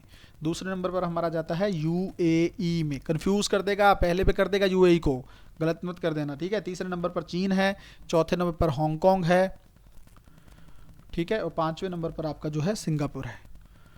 ठीक है भाई, अब ये फैक्ट इतना इंपॉर्टेंट है ना यूपीएससी के लिए, क्योंकि अगर देखिए यूपीएससी क्या करेगा ना, पहले नंबर पर ये डाल देगा, हो सकता है 5 नहीं पूछेगा। देखो मेरी बात को ध्यान से रखना, रट मत लेना चीज़ों को, कॉन्सेप्ट क्लियर करके जाना, रटना नहीं है। मतलब इसको याद रखना है कि अगर प्रश्न किसी भी तरह से बना ले यूपीएससी, इसमें प्रश्न बना ले, मान लीजिए कि पहले नंबर पर दवाइयाँ हैं, तो कंफ्यूज मत हो जाना क्या है, इसको इसको इस तरह से समझना है, पढ़ना है, रटना रट्टा नहीं मारना है कि पहले पे ये है रटने बैठ जाओ घर पे, नहीं। समझो कि पेट्रोलियम पहले नंबर पर देते हैं, फिर मोती देते हैं। अब यूपीएससी इसको पहले पे कर दे, इसको दूसरे पे कर दे, सीक्वेंस शायद ना भी पूछे, पर वो स्टेटमेंट में दे देगा ना कि हम मान लीजिए जैसे एक स्टेटमेंट लिख देगा यूपीएससी कि भारत की तरफ से सबसे ज़्यादा निर्यात जो है वो दवाइयों का होता है, हो जाएगा ना गलत।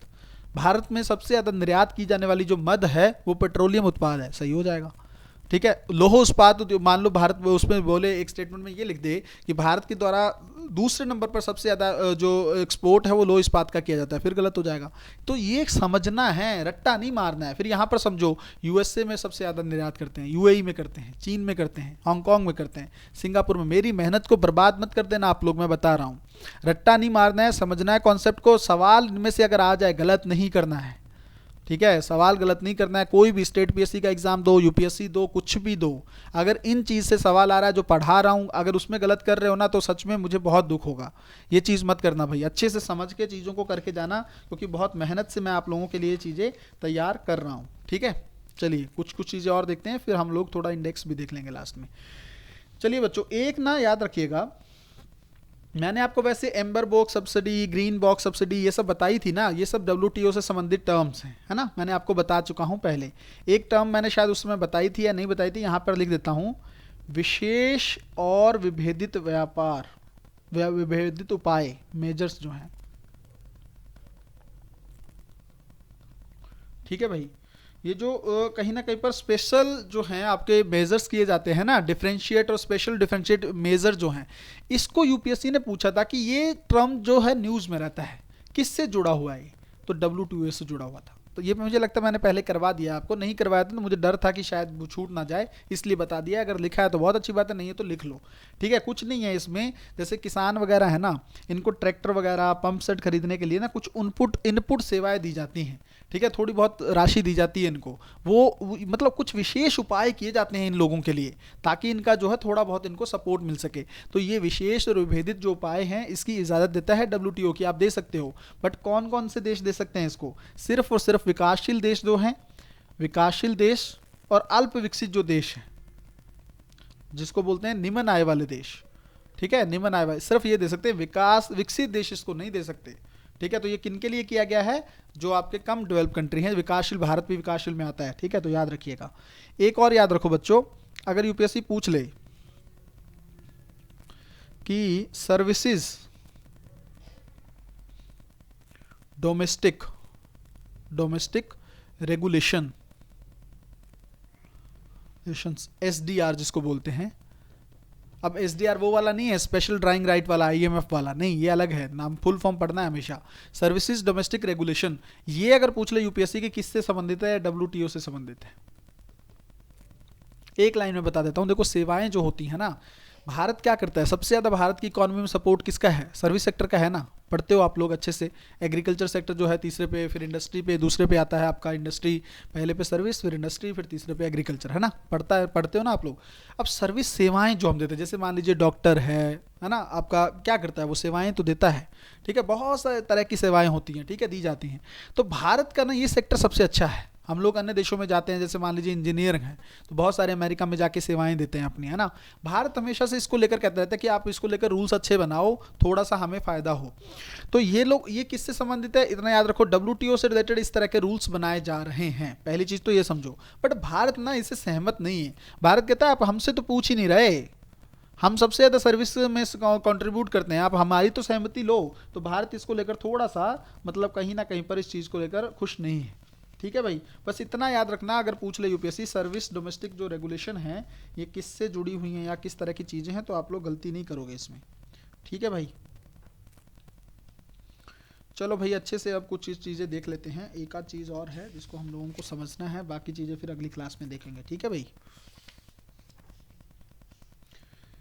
एक बच्चों देखो मैं आपको बताता हूं, अभी पहले तो आप लोग ना थोड़ा सा इस चीज़ को लेकर समझ लो जो मैं आपको आगे बताने जा रहा हूं, कि इंडेक्स जो है कुछ इंपॉर्टेंट है। मैंने आपको बताया था कि वर्ल्ड बैंक जो है और WEF है ना, वर्ल्ड इकोनॉमिक फोरम, इनके द्वारा जो रिपोर्ट्स पूछी जाती है ना, इसका यूपीएससी का सबसे ज़्यादा फोकस रहता है। तो पहले समझ लो यहाँ पर देखो कौन वर्ल्ड बैंक की तरफ से कौन कौन सी रिपोर्ट मैंने देखो एक जगह कर दी है आपके लिए, ठीक है, तो आपकी टेंशन खत्म हो गई, अलग अलग से टेंशन नहीं रहेगी आपको, इस जगह कर दिए। एक वीडियो में लास्ट में और लेकर आऊँगा इंडेक्सेस को लेकर, फिर हम लोग सभी संस्थाओं के देख लेंगे। अभी के लिए वर्ल्ड बैंक और वर्ल्ड इकोनॉमिक फोरम जो सबसे ज़्यादा इंपॉर्टेंट है ना वो देख लो, फिर लास्ट में एक वीडियो ले आऊँगा आप लोगों के लिए, एक मेहनत और कर ली जाएगी जिसमें सारे इंडेक्स में है, एक जगह कर दूंगा, ठीक है। अब देखो ग्लोबल इकोनॉमिक्स प्रोस्पेक्टस रिपोर्ट कौन जारी करता है? World bank. World development report कौन जारी करता है? World bank. ये बहुत बार यूपीएससी पूछ चुका है, ये बहुत बार यूपीएससी पूछ चुका है, ठीक है। इंडिया डेवलपमेंट अपडेट जो जारी करता है world bank. Migration and development brief world bank जारी करता है। ग्लोबल फाइनेंशियल डेवलपमेंट रिपोर्ट, ये यूपीएससी ने शायद पूछा भी है इसको लेकर, सब एक ये भी इंपॉर्टेंट याद रखो। लॉजिस्टिक परफॉर्मेंस इंडेक्स कौन जारी करता है? World bank. Ease of doing business कौन जारी करता है? ये आपका वर्ल्ड बैंक। देखो 2021 से इसको रोक दिया गया है, अभी आएगा दोबारा से सुधार करेगा इसमें। ये तो देखो पता नहीं कितनी बार पूछ चुका है UPSC, ease of doing business, ease of doing business पता नहीं कितनी बार पूछा है यूपीएससी ने। तो ये कौन जारी करता है? World bank. अब रोका हुआ है, एक बार फिर से शुरू हो जाएगा, ठीक है। Regulatory indicators for sustainable energy rise index कौन जारी करता है? World bank. Poverty and shared prosperity world bank. Groundswell report मान लीजिए ये पूछ ले तो एकदम टेंशन में आ जाएंगे सभी बच्चे, क्या है ये? वर्ल्ड बैंक जारी करता है, ठीक है, रट लेना भाई इसको, ये रट्टा वाली बात है, ठीक है, इसको रट लेना। अब वर्ल्ड इकोनॉमिक फोरम सबसे इंपॉर्टेंट बॉडी है ये, जिसकी रिपोर्ट्स यूपीएससी पूछता है, सब सारी रिपोर्ट्स एक जगह रख दी हैं, तो इसको रट लेना आप। Global human capital index, global technology governance में report, global information technology report, global cyber security outlook, ये इंपॉर्टेंट है थोड़ी, ठीक है। Global network for advance manufacturing hubs report, ठीक है। ग्लोबल रिस्क रिपोर्ट, ये भी थोड़ा देख लेना। Global energy architecture performance index, global energy transition report, ये भी बहुत बार इंपॉर्टेंट है, आई भी पूछ भी चुका है सवाल।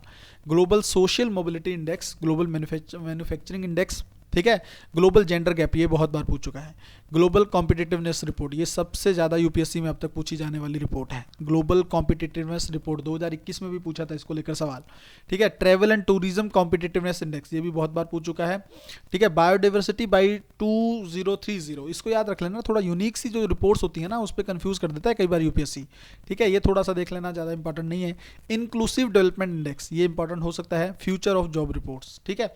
तो ये भाई कुछ कुछ रिपोर्ट्स हैं जो कौन जारी करता है? World economic forum. मैंने बताया था ये एनजीओ है, इसके बारे में मैं बहुत अच्छे से आईआर के क्लासेस में आप लोगों को पढ़ा चुका हूं, टेंशन लेने की बात नहीं होनी चाहिए आप, ठीक है। वर्ल्ड बैंक की ये रिपोर्ट है, इसकी जो है वर्ल्ड इकोनॉमिक फोरम की ये वाली रिपोर्ट्स हैं, ठीक है। तो आप लोगों को दिक्कत नहीं होनी चाहिए, इसको भाई बहुत अच्छे से आप लोग एक बार रट लेना ताकि आप लोगों को याद रहे। अगर आप आए ही हो जल्दी से मैं आपको यहां पर बता देता हूं, देखो इंटरनेशनल मॉनेटरी फंड का भी यहीं पे बता देता हूँ, ठीक है, क्योंकि फिर वो कंप्लीट हो जाएगा, बाकी मैं फिर बाद में देख लूँगा। इंटरनेशनल मॉनेटरी फंड मैं संस्था के बारे में तो पढ़ा ही चुका हूँ, ठीक है। ये अमेरिका में इसका हेडक्वार्टर है, वाशिंगटन डीसी में, ठीक है। संयुक्त राष्ट्र की विशेष एजेंसी है, 1944 में बनाई गई थी, ठीक है। मैंने आपको बताया था बैलेंस ऑफ पेमेंट क्राइसिस होता है या फिर किसी को लोन देना होता है उसके लिए, तो आईएमएफ इसमें काम करती है। अब आईएमएफ की रिपोर्ट कौन सी है, आईएमएफ द्वारा जारी की जाने वाले प्रकाशन कौन से हैं, ये जल्दी से देख लो फिर हमारी वीडियो खत्म है, ठीक है। World economic outlook, world economic outlook सबसे ज़्यादा यूपीएससी प्रीलिम्स में पूछा गया है, ठीक है। विश्व आर्थिक परिदृश्य हिंदी में बोलते हैं बट इंग्लिश में याद रखो, वर्ल्ड इकोनॉमिक आउटलुक कौन जारी करता है? आपका आईएमएफ। दूसरा देख लो, वैश्विक वित्तीय स्थिरता report, global financial stability report, वैश्विक वित्तीय स्थिरता रिपोर्ट, ये जारी कौन करता है? ठीक है, ये भी जारी करता है इंटरनेशनल मॉनेटरी फंड। तीसरी रिपोर्ट इनकी देख लो, फिस्कल मॉनिटर, फिस्कल मॉनिटर, ये भी आईएमएफ जारी करता है। और एक आती है external sector report, external sector report. External sector समझते हो ना, एक्सपोर्ट वगैरह को चीजें देखकर, ठीक हो। अब देखो दो इंपॉर्टेंट है, वर्ल्ड इकोनॉमिक आउटलुक सबसे ज़्यादा पूछी गई है और ग्लोबल फाइनेंशियल स्टेबिलिटी रिपोर्ट, ये तो रट लेना दोनों, ठीक है। इंटरनेशनल मॉनेटरी फंड द्वारा जारी की जाने वाली रिपोर्ट्स हैं, ठीक है। तो भाई ये आप लोगों के लिए अच्छे से याद रखेंगे, कोई दिक्कत इसमें होनी नहीं चाहिए। जल्दी से WTO की भी लिख लो, ठीक है। वर्ल्ड ट्रेड ऑर्गेनाइजेशन की 2 रिपोर्ट्स हैं, बस देख लो। एक तो ये है इसके बारे में वर्ल्ड ट्रेड रिपोर्ट, ठीक है, ये तो नॉर्मल सी याद रहेगी, ट्रेड को लेकर है तो भाई WTO ही जारी करेगा। जो दूसरी वाली है वो थोड़ी सी भूलने वाली हो सकती है, उसको देख लो, world trade statistical review, world trade statistical review, एक सेकंड भाई, थोड़ा सा कंफ्यूजन है, रिव्यू है। ठीक है भाई, इसको थोड़ा सा अच्छे से देख लेना ताकि आप लोगों को इसमें अगर दिक्कत नहीं होनी चाहिए। स्टैटिस्टिकल, ठीक है, ये मुझे मैंने लगता गलत लिख दिया था। ठीक है भाई, 2 रिपोर्ट्स हैं जो वर्ल्ड ट्रेड ऑर्गेनाइजेशन की तरफ से जारी की जाती हैं, ये भी लिख लो। ये वाली 2 मैंने लिखा दी हैं, और वर्ल्ड बैंक और उसको लेकर मैंने आपको वर्ल्ड बैंक वाली यहाँ पर रखी हैं, वर्ल्ड इकोनॉमिक फोरम वाली यहाँ पर रखी हैं। ठीक है भाई, तो आप लोग अच्छे से इसको कर सकते हो भाई। ठीक है, अगर आप लोगों का मन हो मेंटोरशिप ज्वाइन करने का तो आप 97181 पर कॉल करके, ठीक है, 424-97181-12484 इस पर कॉल करके डिटेल ले सकते हो।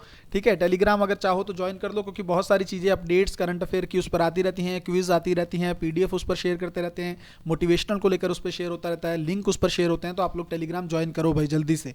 ठीक है, इंस्टाग्राम, फेसबुक, ट्विटर पर आप डिलाइट आईएएस को फॉलो कर सकते हैं। आपका सपोर्ट हमेशा मुझे, उसके लिए हम हमेशा आभारी रहेंगे। सबके लिंक डिस्क्रिप्शन में दिए गए हैं, आप चाहो तो फॉलो कर सकते हो। अगर मेहनत दिख रही हो, मन आपका अंतरात्मा सपोर्ट करे तो वीडियोस को शेयर कर दीजिएगा। कमेंट के माध्यम में भी थोड़ा सा अपना बताया करिए भाई कि कैसा लगता है आपको ये कंटेंट। ठीक है, थोड़ा सा कमेंट करके भी बताएंगे चीज़ें तो कहीं ना कहीं पर बाकी बच्चों को भी अप्रिशिएशन लगेगा, कि क्योंकि लोग आजकल जो है कमेंट देख के ही वीडियो को देखते हैं। ठीक है भाई, तो मुझे लगता है आज का कंटेंट काफ़ी अच्छा रहा है। देखो, एक बच्चे वीडियो इकोनॉमी में और आएगी, ठीक है ना, इकोनॉमी का 5th पार्ट जो है एक और आएगा। उसके बाद फिर हम लोग आगे देखेंगे कि हम लोग एनवायरनमेंट शुरू करते हैं या साइंस एंड टेक्नोलॉजी, वो देख लिया जाएगा। बट अभी के लिए इकोनॉमी का एक पार्ट और आएगा, ठीक है, जिससे आपकी इकोनॉमी जो है बहुत अच्छे से कवर हो जाएगी। इकोनॉमी फिर लास्ट में जैसे मान लीजिए जो अपडेशन होगा, ठीक है, वो मैं अप्रैल के आसपास आप लोगों को करवा दूंगा, अप्रैल मई के आसपास। वो टेंशन मत लीजिए, आपको मैंने आपको एक डेट दे रखी है 20 मई, उससे पहले मेरी तरफ से करंट अफेयर की ये सीरीज़ कंप्लीट हो जाएगी। ठीक है, तो आपको टेंशन लेनी नहीं है बिल्कुल भी। शेयर करते रहिए, बहुत अच्छे से अपनी तैयारी करते रहिए। आगे वाली वीडियो में मिलते हैं जल्दी, तब तक अपना ध्यान रखिए। बहुत बहुत धन्यवाद।